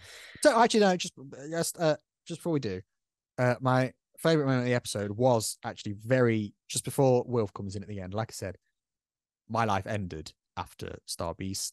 People that know. Don't want to bring the mood down really, because this is the purpose I'm doing this is to make myself feel a bit better. But for people that don't know me personally, the day after Star Beast aired, my brother passed away. So I've had basically the worst month of my life, and it's doing things like this that kind of make me feel a bit more normal and talking to people where I can focus my attention on Doctor Who rather than the existential dread that is the rest of my life.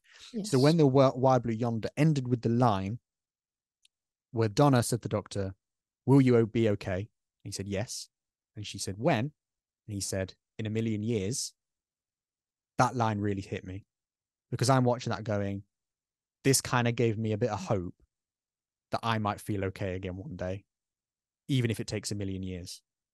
Do you know what I mean? Yeah. So even an episode, it kind of showed, for me, it kind of showed that Doctor Who, even when an episode is as dull as Why Blue Yonder for me, you can still have a moment like that in it where I'm going, I really needed that right now, because I didn't even know if I was going to watch Doctor Who again after this happened. I was like, can I even bring myself to do that? Then my mum has said to me, she went, well, you're hardly going to just have it on TV and you not watching it. She went, what are you going to do? Sit in the other room pretending it's not on? And I kind of went, oh, yeah, you have a point. She was like, you have loved this your whole life. And she said that my brother would have said, like, I can't believe he still watches that show. Has he not grown out of it? Because like my brother loved it as a kid like we did, and then he grew out of it. But I think he'd have just gone, like, I can't believe he still watches that show, but would have expected me to watch it. He wouldn't, he wouldn't have gone, don't watch that rubbish. He'd have gone, yeah, Aidan's going to watch Doctor Who. So it felt like I should. And, directing my attention into something like this is kind of helping at the moment. Maybe that's why I've watched it each episode 3 times, because I'm just like going, I need new content. Otherwise my life, it sucks. But yeah, so even an episode like Why Blue Yonder, I can still find something like that I like. That is wonderful, and that is almost the magic of Doctor Who in a way, and it's why we watch it. Yes. Oh.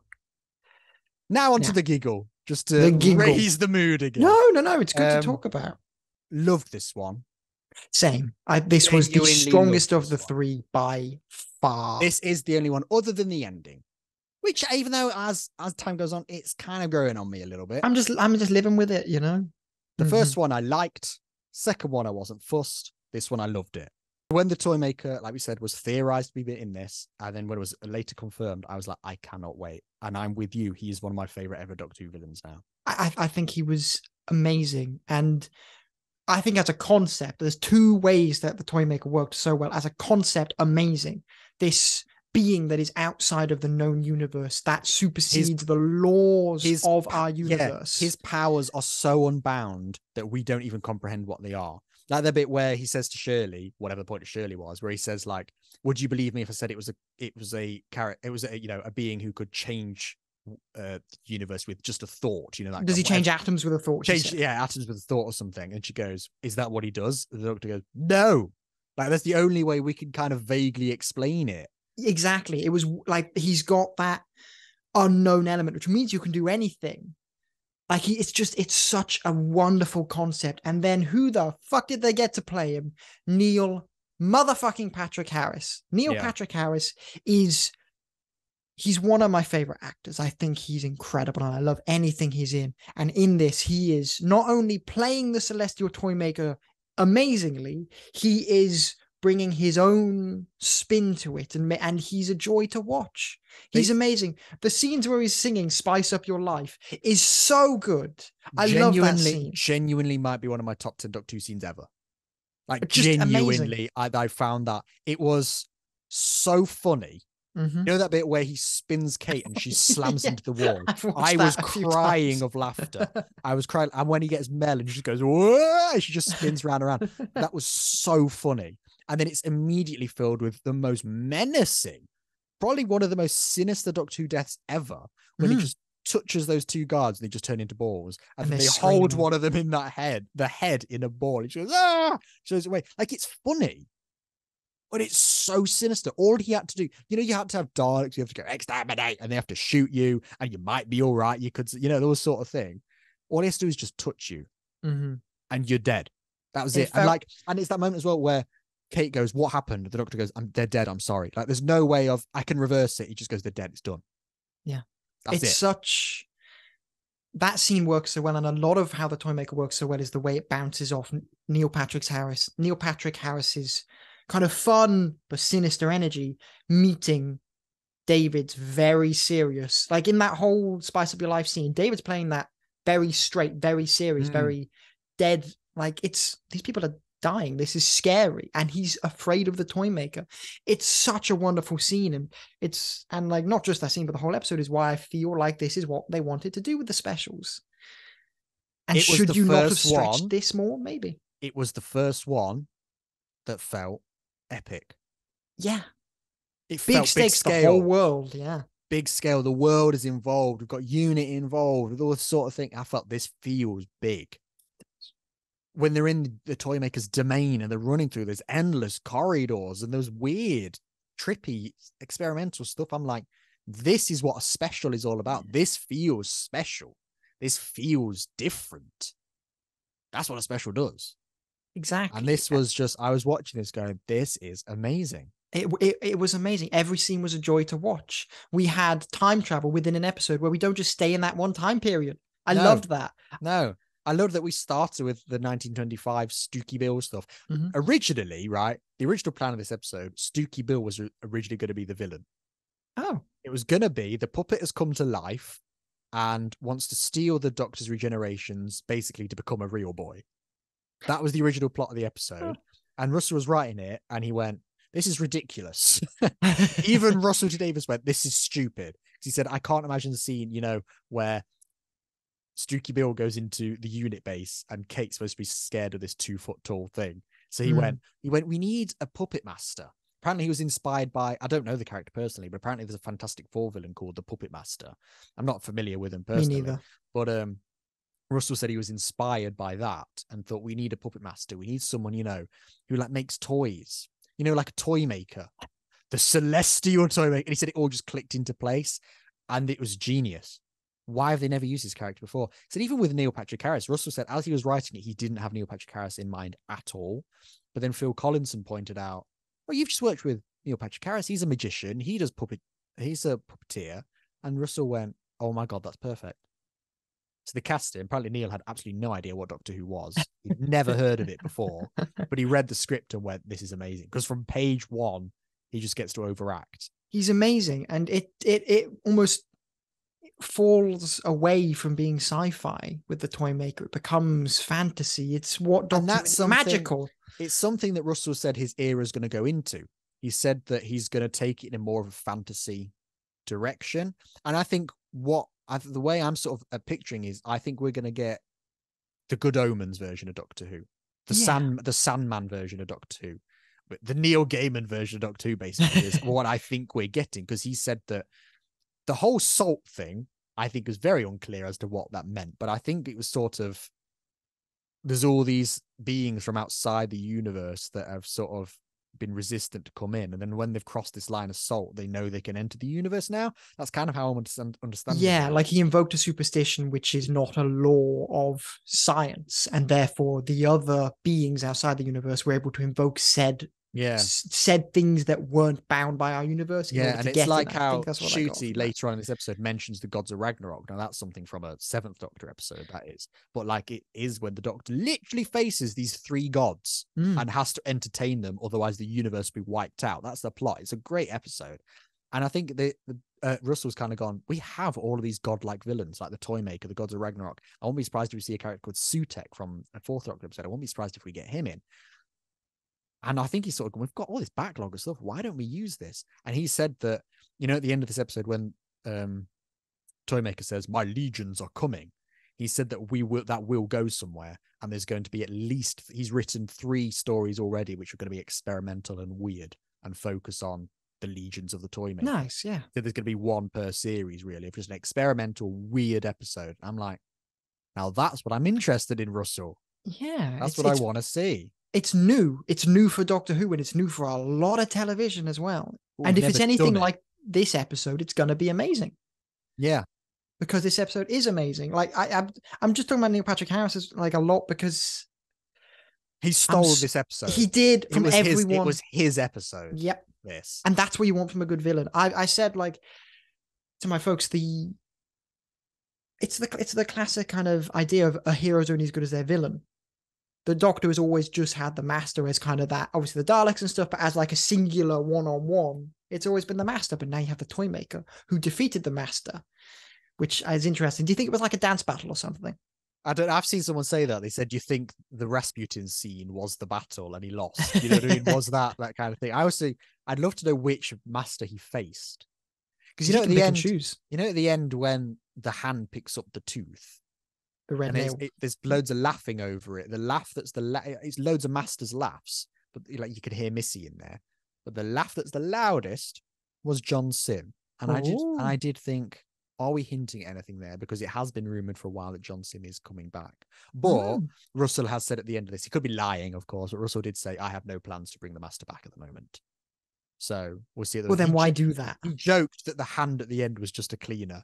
He said, it was just a cleaner. And then David said on the commentary, he went, yeah, the cleaner that's hovering above London, because obviously it's right at the end of the platform and all 3 of them are stood there and they walk away and there's nobody in sight. And then this hand comes in. So David was like, yeah, it's a cleaner that hovers above London. And it's just. Do you think it might have something to do with the Legions of the Toymaker? Do you think? Because I think so. I think maybe the tooth will, in a weird way, maybe the tooth will just get passed through each Legion of the Toymaker until eventually becoming the Master. Yeah, and it could even just be a way of sort of putting a pin in the Master for now and then sort of going, even if I don't use this, whoever takes over after me, you're welcome to pick that up from there if you like. Yeah. I think it's that sort of thing where I would much sooner rather have the Toymaker come back every bloody series of Ncuti Gatwas than ever seeing the Master again for this era. Yeah, I'd be okay with that. Because the Toymaker is amazing and there's so many scenes which are standout. Like you got his opening scene and you got the scene in his domain, which is amazing. You got the, well, that's all right then, which has become a meme in itself already. It's become a meme. And it's not even just like Doctor Who meme. That's actually stretched beyond. I know. It's crazy. Like Star Wars meme accounts using that as well at the moment. I'm like, oh my God, like this is actually spreading. But I think that scene, it's again one of those that's I think this is why the Toymaker is so good. It's so funny, but it's so menacing. What I also love with that is actually Neil using the puppets as well. It's not him pretending and something. He's actually him doing it. I know, which is quite sweet. But the whole when he does I love the bit that always goes. He goes, Amy Pond, like just the way he does that. I found really funny, and just the pointing out that she died. Yeah, but she's okay. She died. Yeah, but she's okay. As the growing sinister of, well, that's all right then. Well, that's all right then. Well, that, it becomes like that. And I'm like, this is the Toymaker that's really just playing with the Doctor. I could just imagine he's sat outside the universe ever since William Hartnell, watching what's happened, and he's angry about it. Like he's, and he's picking this up with the Doctor. Yeah, loved the line as well where he says, "I made a jigsaw out of your history. Did you like it?" What that implies, and Russell has confirmed this, because I thought it in the episode, but Russell has confirmed this. He said that all of the contradicting origin stories for the Doctor, this is a way of making them all canon if you want them to be. Because in the TV movie, he says he's half human. There's the Timeless Child, or you've just got all this stuff about running away from Gallifrey. By saying the Toymaker's made a jigsaw out of his history, that implies that he's been there since William Hartnell, adding these little things that go, make them people say that. Well, that's not really real, but now make them say that. Oh, well, now that's really going to confuse him. It's that kind of thing where I'm going, it's the best way of kind of doing it. It's what we said about doing the Timeless Child is, if you want it to be canon, it can be, but we're not really going to run with it. We're going to have these implications of it because the Doctor is going to deal with what could that possibly mean. But if you don't want that to be the case, this implies it was a Toymaker that kind of messed it all up. Which is such a clever idea. You can run with this. You can go far with it. You can do nothing with it. You can just leave it to the audience, but you could do so much with that. The Toymaker opens up so many realms of possibilities within the world of Doctor Who, where you can quite literally say the Doctor now has really long legs permanently. But it's such a yeah, but exactly. No, but you can just do something really weird. I tried to think of something weird, but I came with something quite mundane. You can do the bi-regeneration through the Toymaker stuff, that kind of thing. That's another thing where I almost kind of wanted to build up to bi-regeneration, but maybe we'll just kind of leave. No, we can if you want. Do you want to? I almost kind of think with the bi-regeneration, like, well, why did that happen now? Why has it never happened before?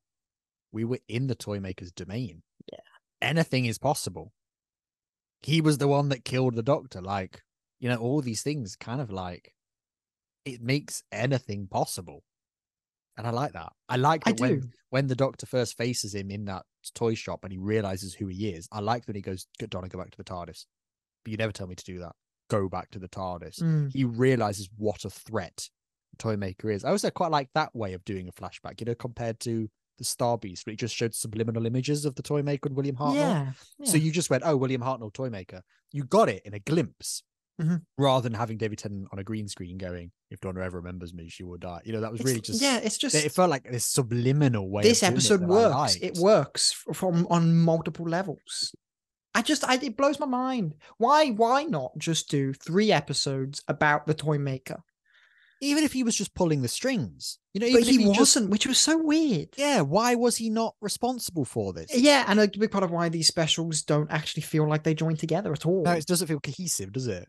Like the bi-generation. Let's come on to the bi-generation now, because like the elephant in the room.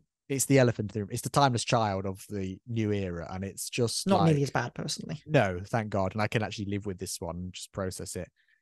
As time has gone on, I think I'm starting to understand it. But it is that thing again, like the Star Beast. I shouldn't be theorizing. I shouldn't be doing a podcast. I shouldn't be talking to countless people going, what did you think it meant? I shouldn't be sat here processing it for a week. No. You should explain to me what it means in the episode. And if you have to do that, have you explained it well enough? And is it actually a good idea in the first place? And is that actually what you're getting at? When I watch it now and I go, I think I can live with this. Is that because of my own theory or what the episode is actually doing? There you go. That's what I was trying to get at. But what did you think when it first happened? What was your gut reaction? When he was about to die, when 14 was about to die, I was like, okay, bit quick, came out of nowhere. But he said Allons-y, and I was like, okay, that's a nice final line. Apparently, at that moment, Mel was going to have a speech, and because she was there for the 6th Doctor's regeneration and witnessed him going to 7. And apparently, she had this speech where she was talking about, it's okay, I've seen this before. Basically telling the audience what regeneration is, because assuming that there's people that have never seen this before, but whatever. And she had this speech, and it would have ended with the Doctor going, "Do you mind? I'm having a moment here." And apparently, it was all filmed and it was chopped out. And I think that's really funny, because that's a horrible moment. It would have really slowed down the pace. Boring, don't need it. But I think it's also quite funny that Mel was probably brought in just for that scene. Yeah. And then it was chopped out. But we don't need to explain, because you're also talking to the 14th Doctor, who has the face of a previous incarnation. Yeah. If any Doctor understands... And we had a regeneration 3 episodes ago. Yes. This is the So it did feel fastest. It's the fastest turnaround of regeneration ever. it did feel really quick, but for this one, I get it, I do get it. But when it happened, I was like, okay, he's going. I felt quite ready for it in a way. Like my mum actually said to me, like just to kind of say about after, like also at the end of the episode, she said, I feel happy that Tennant's gone now. I feel like it's all been tied up. And that is how I feel with the 14th Doctor. It's how I felt in that moment more than anything. I was like, okay, 14, Tennant's done. Bring on like Ncuti. the 10th Doctor still had some unfinished business and we've wrapped it all up now. That's how I felt. And I still do feel like that, but it's a weird different twang to it now. But then when they split off, when he stopped and he said Paul, I was like, okay, is this just going to be a bigger explosion? He's going to turn into Ncuti in a bit more of a flourish. But then they kind of split off, and I was like, okay, this is fun. But in that moment, I was like, no. I was like, this, no, because I was worried. But then they did the kind of the game of catch to defeat the Toymaker, and Ncuti was stealing the scene from Tennant now. I really enjoyed kind of how they defeated the Toymaker with just a fun game of catch. It felt really cheesy, but I fun. do think it's kind of like a really low stakes game, and I almost kind of thought I'd rather these Doctors work together and outwit him, and chess would have been fun, do this kind of thing. But then I also kind of think you've got with the original Celestial Toymaker with William Hartnell, they play the Trilogic game, which is, the one where you've got 3 towers and you have to get all of Tower C to Tower A.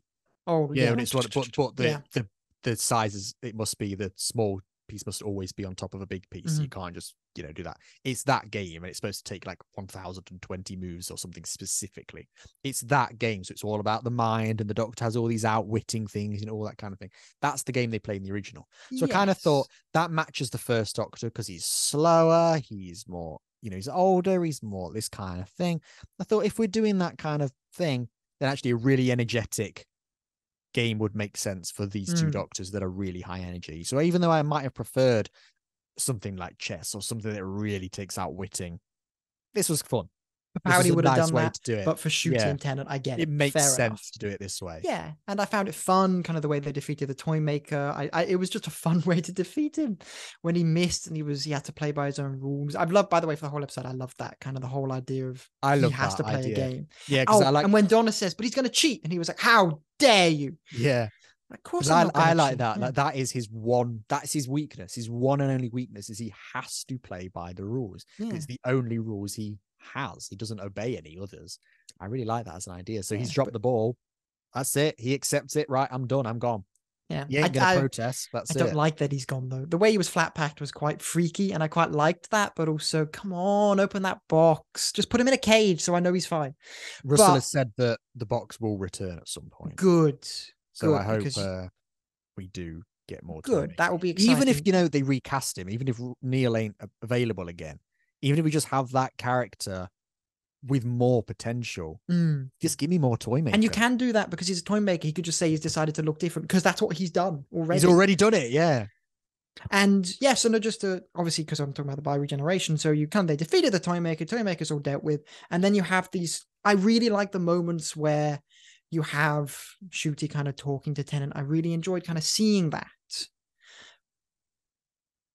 but I don't prefer it over a full regeneration, a traditional regeneration, because I've always loved the idea, and we've spoken about the idea of when a Doctor's time comes to an end, the Doctor's time comes to an end, and they're gone. They are done. This idea that he's still lingering, I'm not really fussed on. No, I don't like the idea of, obviously, like he might not, he might, but the possibility of there being a Doctor of this current time that can meet still being there. And people have said, oh, but Doctor hasn't really changed because there's time travel, so the Doctors could always meet. And I'm like, yeah, but they don't, because we have a law of time, which is they shouldn't meet. So they avoid each other, and they always have. So you know that the Doctor is on their own. And I don't like the idea of Tennant being on the back burner, a break glass in case of emergencies person. Yeah, it's not what I want. I saw somebody say something on Twitter, and they said, this means that the Doctor is David Tennant forever now. He will always be David Tennant.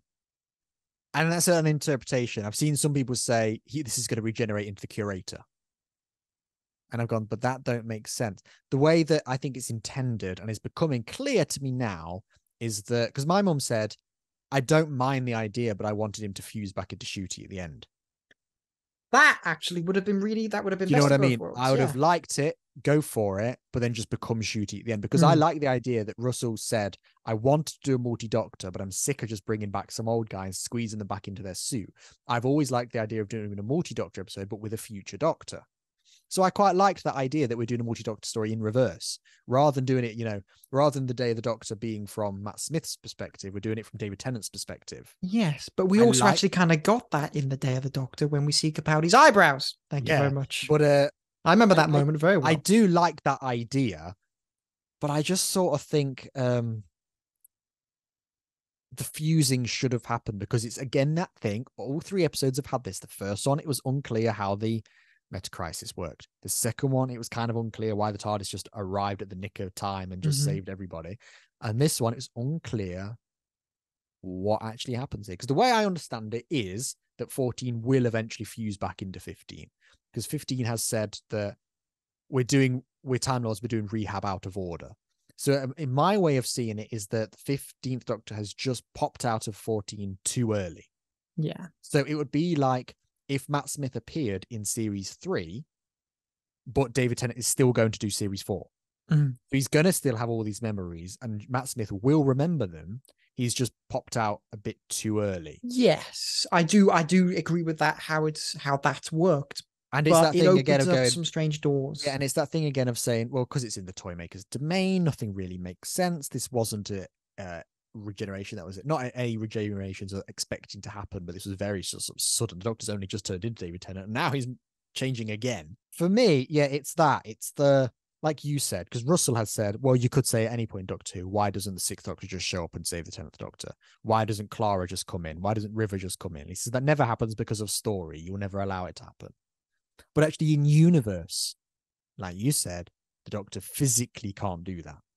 But when there's 2 Doctors that coexist with each of their own TARDIS within the same time zone, you're telling me when there's a big Earth invasion, when the Daleks are destroying London, David Tennant's just going to sit in his garden going, not my problem.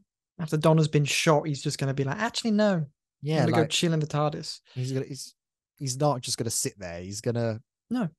Do you know what I mean? It's just sort of...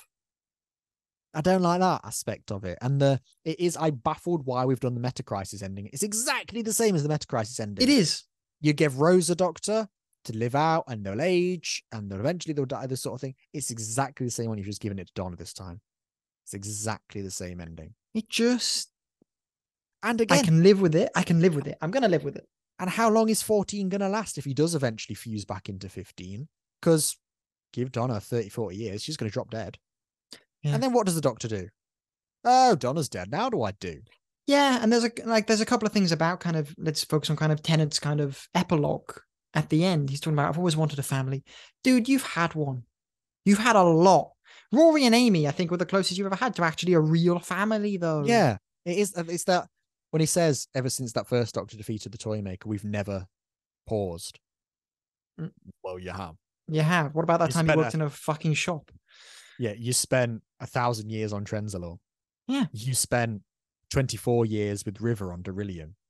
You have had time. Yeah. The Darillium one is actually probably that's just relaxation. There's because no I know stress Trenzalore, he's occupied. I know he's sitting around as an old man for a lot of it, but he's still fending off Daleks and stuff. So you could argue whether he's still working at that point. But Darillium, he is purely living with River Song for 24 years.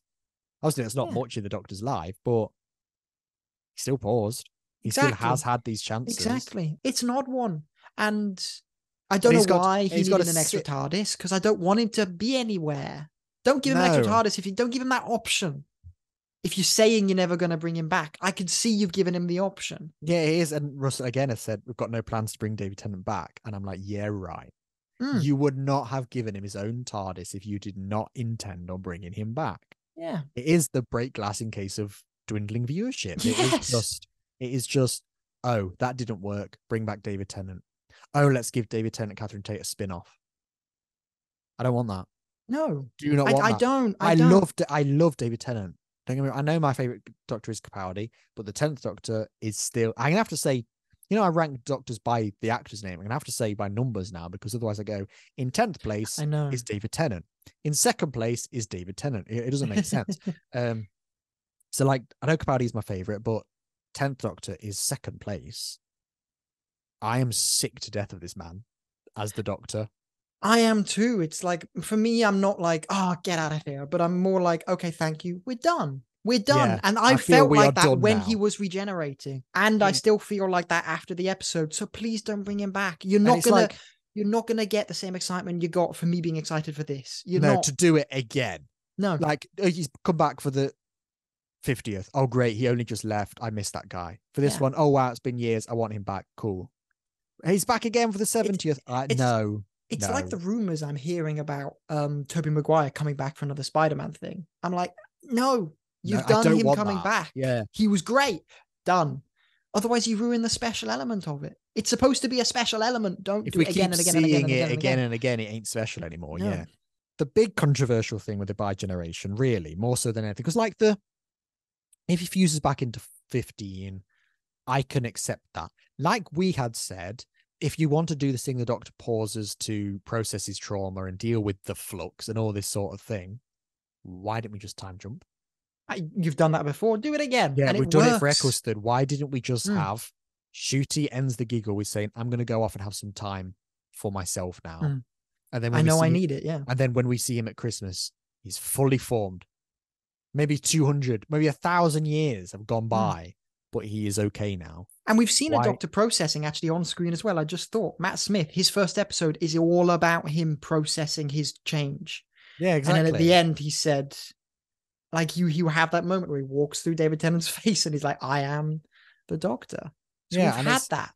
And it is this sort of thing. If we are going to spend all the time processing trauma, do we really need to dedicate time to David Tennant? But, I can sort of roll with that as an idea. Yes. I have rolled with it. I'm going to move on. We've just done a regeneration too early. It's this Russell thing of saying it opens up the Doctorverse, where I go, shut up, man. No. Every man and their dog is looking at fucking multiverses in everything and saying, we want that. Not we want that. We're going to do that. Not everyone's saying we want that. Like, I'm hearing about like video game franchises that are thinking of going down the multiverse route. And I'm like, okay, it could be fun, but stop. Audiences are sick of it. Yeah. I don't think I know a single person who's like, give me multiverse. Everybody goes, not another multiverse. And Russell has said about this Doctorverse thing, he said he will never mention it in an episode. It will never be like formally canonized in that way. He just said that it's a way for fans to imagine. He said if your favorite Doctor is Capaldi, you can now imagine that he's still out in the universe doing his thing. He's always going to be out there now. That was already the case. I'm sure there's countless 12th Doctor adventures we've not seen.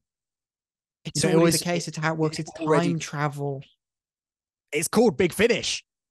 Do you know what I mean? These Doctors can have infinite adventures for as long as these actors are alive. Even after the actors die, get the Impressionist in like they have for Doctors 1, 2, and 3. Like, they've bloody recast John Hurt on Big Finish. Like, that's not even that long ago. You know what I mean? Like, it never means the end. Even if that books, comics, everything, these stories will still go on. It's time travel. We've had it for it's in the DNA of Doctor Who, and it's almost like Russell T Davies is writing Doctor Who like he first wrote it and hasn't understood it any more now than he ever did.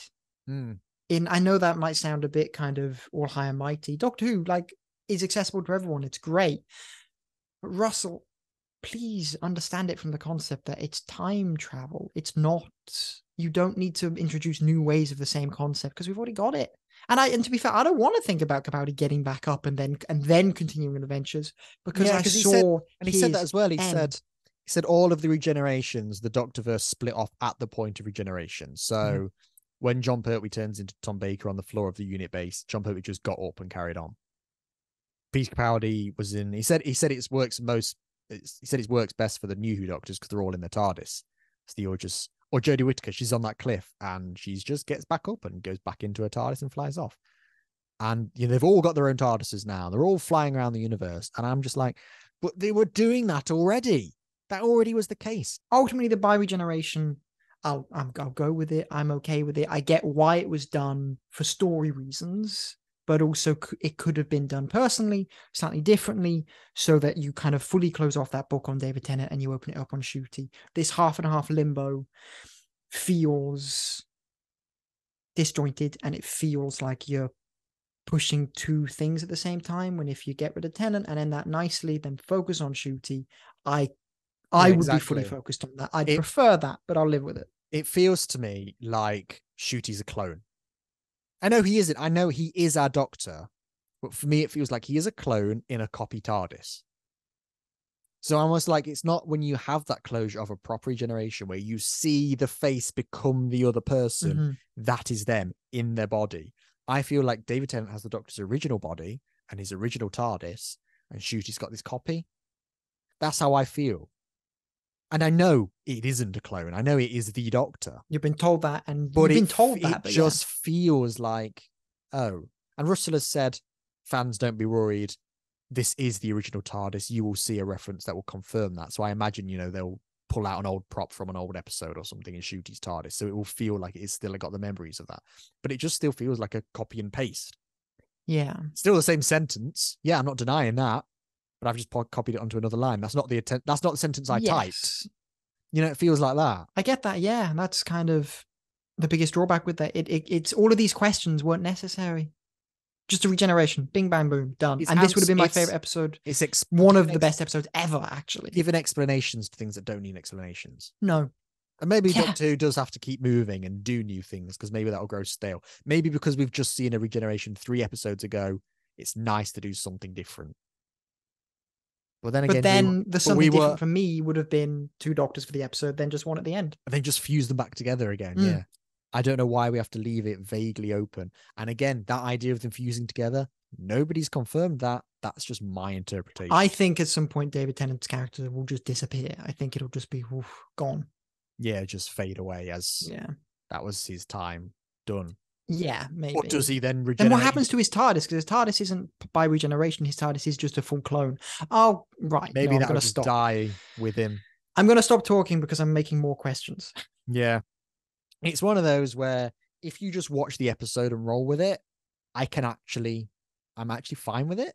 Yeah. But when you spend more than 5 minutes thinking about it, you go, this makes no sense. Just adds more questions, but it's not like, I think I would have preferred something different, but I'm not like Timeless Child has ruined Doctor Who, because it hasn't, because you move on from it. Like, you know what I mean? Timeless Child is just worse in every way. I do think as well with this, if we just never mention it again, I'll be fine with that. Yeah. Because it'll just be, okay, we've moved on. David Tennant isn't still around. Yeah, but it's strange how they mention so much moving on with the whole Tennant into Ncuti thing instead of actually just moving on themselves. Yeah, a lot of talk about doing something without actually doing it. Yeah, it's a lot of air, a lot of hot air, Speaking of Ncuti, because we haven't actually had a moment to talk about him properly, really. But no, I think he was really. I don't think I got much to latch onto. No, really. But I think he's given me a lot of hope. He's given me a good sign of something. I like his attitude. I like his energy. I like his energy. I like his ability to go from being really silly to kind of really serious. I loved when he said, "Now get out of the TARDIS." That was exactly really fun. When he does that, like, kid, I love you, get out. I like that. But I like, that's the funny side. And I also liked when he was going through Sarah Jane's dead. Can you believe that? That bit actually, that bit got to me quite a bit. Those kind of really serious and mellow moments. I was like, that's really nice. Because obviously when he's been Eric in Sex Education, that's primarily what I know him from, and the Barbie film. But he doesn't not got enough to do with the Barbie film. I always forget he's in Barbie. But he was really funny in Barbie. He was. I know. I saw really, it. Really funny in Sex Education. But in Sex Education, he also has these darker moments as well. And it's those moments that I thought, yeah, that could be the Doctor. And seeing those sort of, Mavic Chen, the Gods of Ragnarok, all these sort of things, I'm like, that's. I'm excited. I am. Obviously, my hopes have been made realistic, but I'm excited to see Ncuti. And the trailer I've seen of the Christmas episode seems fun. I love it. Have you heard the Goblin song? I did. That was something. I think certainly a thing I've listened to. Definitely. I think it might have been better saved for the actual day. I don't know why they released it beforehand. I think they want to try and get it in the charts. I know it got to number 1 on the iTunes chart. Did it? It genuinely got to number 1. It beat Oof. Mariah Carey to number 1. That's quite fun, but that's weird. But so I'm excited for that. I am. I love his costume. I think Ncuti looks excellent. I love the new energy he's bringing. Feels very different. I think I'm very excited for new Who. Yeah, the sonic screwdriver looks like a. I hate the mouse. Sonic. Not even gonna dignify that with a conversation. I've got my own. Look, see. Look. I hate it. Genuinely my least favorite Sonic ever. Like, it's so weird that I'm so excited for this era, and I see Ncuti's costume, the brown leather one with the red top with the blue trousers. Genuinely, yes, that's the one I'm talking about. One of my favorite ever Doctor outfits. And then he pulls out his Sonic, and I'm like, put it away. Yeah, I mean, I think it's gonna be a very different vibe of Doctor. I don't think we're gonna see anything we've seen before. Like, the first shot in the trailer is him dancing in a club in a kilt. Like, that was very different, and I think there's I always say, like, Capaldi is my favorite Doctor because most of the things he does, I can imagine every other Doctor in his position. I can't imagine William Hartnell in a club. I'd quite like that, but I like that that's where it's going. It's a new regeneration. But I'm glad that rather than doing something that is so Doctor Who, saw this thing today. It was like a chart of ranking the Doctors on a scale of the Doctor to Doctor Who. And Capaldi was number 1 for Doctor Who, and I think David Tennant was number 1 for the Doctor. I think Ncuti Gatwa was very much going to be the Doctor, and I think it's rather than doing this sort of, it's going to be fresh. Capaldi's my favorite Doctor ever for doing this Doctor Who, all the incarnations in one. But what we've actually never done before is a Doctor that is completely different. Yes, and that might be refreshing. Ultimately, what would you say of the 3 as the specials? I think they were a good set of Doctor Who episodes. Not specials. No. I enjoyed great miniseries. I enjoyed them, but had they been episode 1, 6, and 10 of a series, I'd have gone, wow, these are great. Yeah. I just don't know if they worked as specials. Specials for me are the day of the Doctor, the time of the Doctor. These big episodes. Voyage of the Damned, even. Like, I know that's just a story about crashing Titanic, but it feels big and epic. Yeah, it does. It does. It really does, actually. And these just sort of don't have that. We've got wandering around Earth for a bit, wandering around a spaceship for a bit, and then this great thing with a kind of sucky ending. Yeah, a Russell T Davies ending. A Russell T Davies ending. And I was hoping he developed as a writer. When I watched Torchwood, I think he has in other ways, but not for Doctor Who. When I watched Torchwood earlier this year, and I watched Series 3, Children of Earth, I'd never seen it before. It was the first time I watched it, and I went, oh my God, this is exactly what I wanted from his new era. I wanted that really political, sort of dark and disturbing Doctor Who, the thing he'd done for years and years. That's what I wanted. And when I watched Children of Earth, I was like, oh my God, he's already done it. More of this, please. And I thought that kind of showed a good sign of what was to come.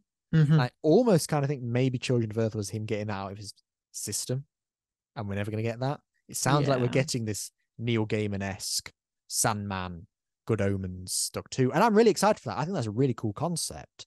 But is that going to stop his Deus Ex Machina endings, or is that going to give him an excuse to do more of them? Oh, now anything's possible. I could do anything I want. Space Jesus makes sense now. I almost kind of think, like we said on the podcast, we're about to get the best Doctor Who we've ever had. These specials have I've not lost faith in this era. I'm still really excited for it. Oh, yeah. But it's slightly knocked my faith. A little bit. It's given me, I was sort of 100% positive. I have a few doubts now. Do you know what I mean? It's like that. I was 100% blindly going in like, this is going to be incredible. There is no world in which this is not incredible. And then I've said that about the 60th and I've gone, these are fine. My hopes have been made a bit more realistic, let's say. Yes, I think that's it. Yeah, I agree with everything you just said there. I do.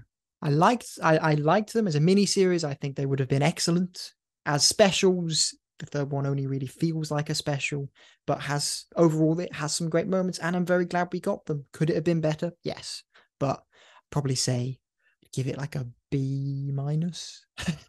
Yeah, I think, like, as we used to do, like a score rating, I think my first one would be about 6 or 7.